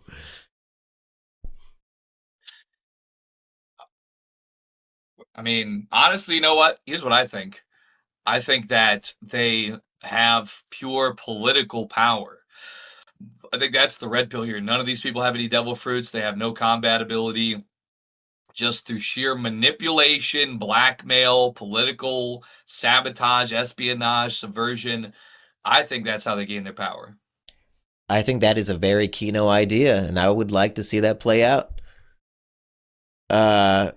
Let's see. Only a couple left. We're almost done, Aggie. And the ultimate, it's almost 2 hours, a little over 2.5 hours right now.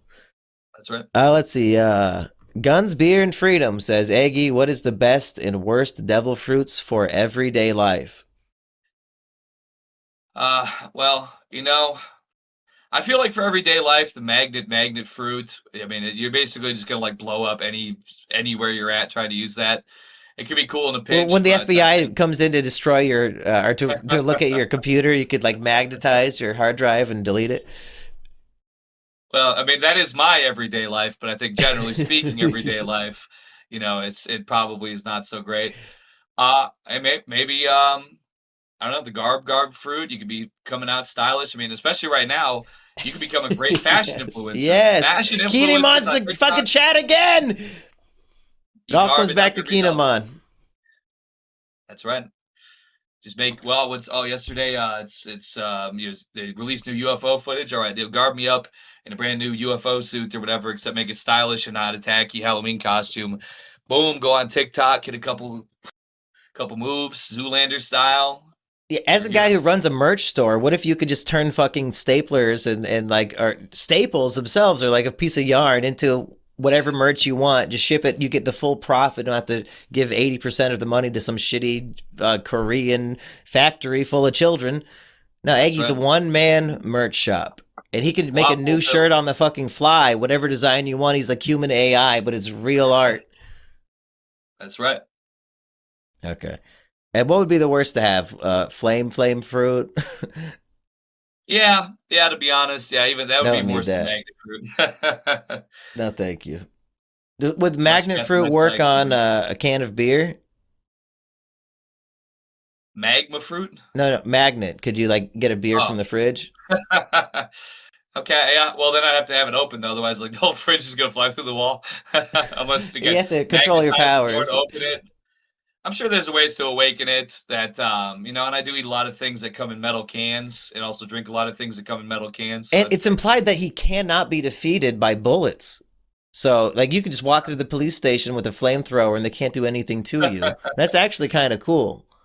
If the government can't shoot you, well, maybe rubber bullets probably can't do much about that. But you could stop their well, weapons unless they're made of hey, plastic.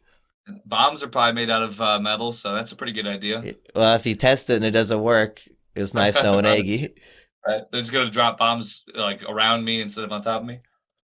Yagu wants to know if Aggie gets to design a One Piece video game, what would it be?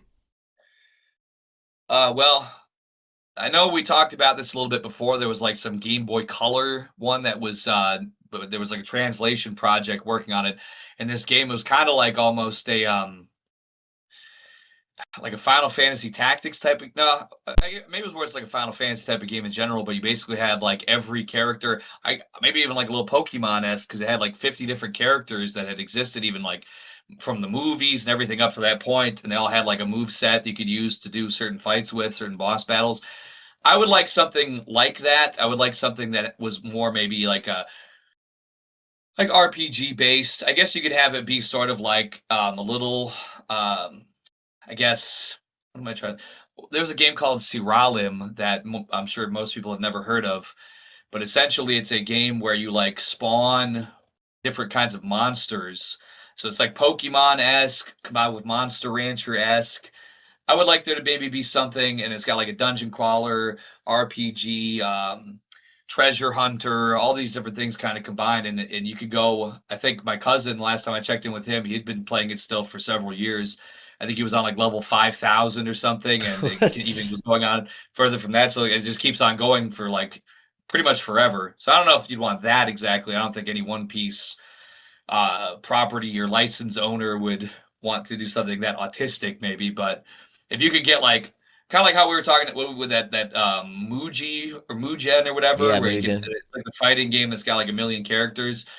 If there could somehow be like a team battle RPG treasure hunter type of thing that had like every character ever and sort of like mobile game esque how there's some mobile games I played where your character you start with like a 1-star character and you get all the duplicates or whatever after you spend tons of money.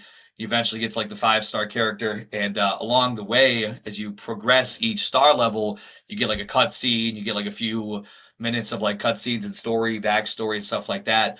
Maybe you could have something like that for each of these characters. It's a definitely a very deep project that will probably never happen, but in a perfect world, something along those lines of all that stuff put together would be pretty awesome, I think.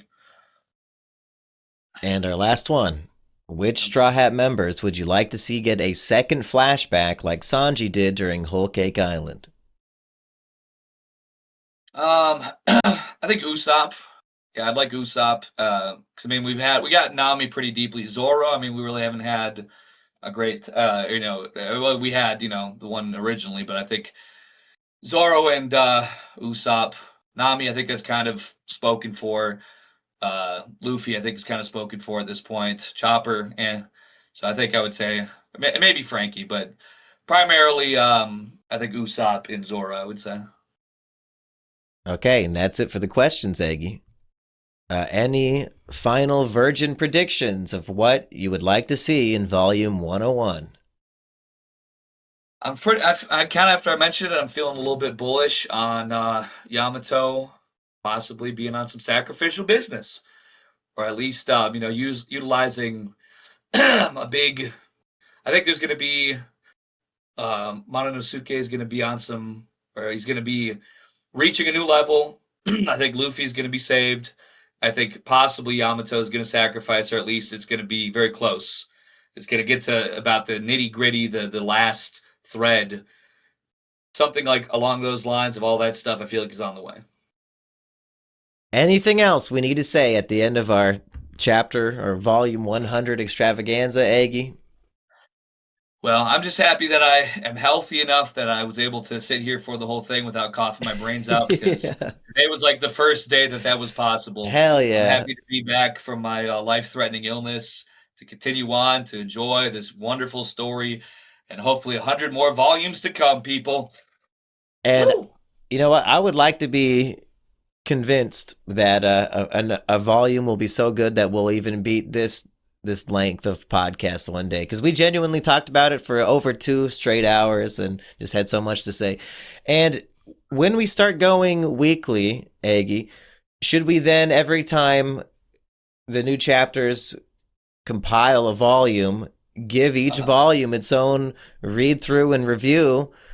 Because I think the main lesson today is reading it weekly is a lot of fun in its own ways, but for actually appreciating the story, you got to read it like a book. It's so much better and you'll appreciate what's going on. You can't remember every detail when you're reading it very slowly over months and months. Like a lot of important Right. shit just slips out of your brain. So we got to keep reading them as books as Yep. they're compilable. I completely agree. Absolutely. Yeah, for Okay. sure. And maybe we'll keep shocking ourselves at how much better it is every time. Like, oh, this shit that we just reviewed 3 months ago was way better than I thought. Holy shit. What do you want to Certainly plug like this to think week? so. Oh, yeah, go ahead. X.com/2egg white. We're still on closing in on 4,444 followers. Getting very, very close. I know it's coming soon, so go follow it. And I think that's all I've got. I'm ready for a second bathroom break myself. So, I hear you there. one piece, people.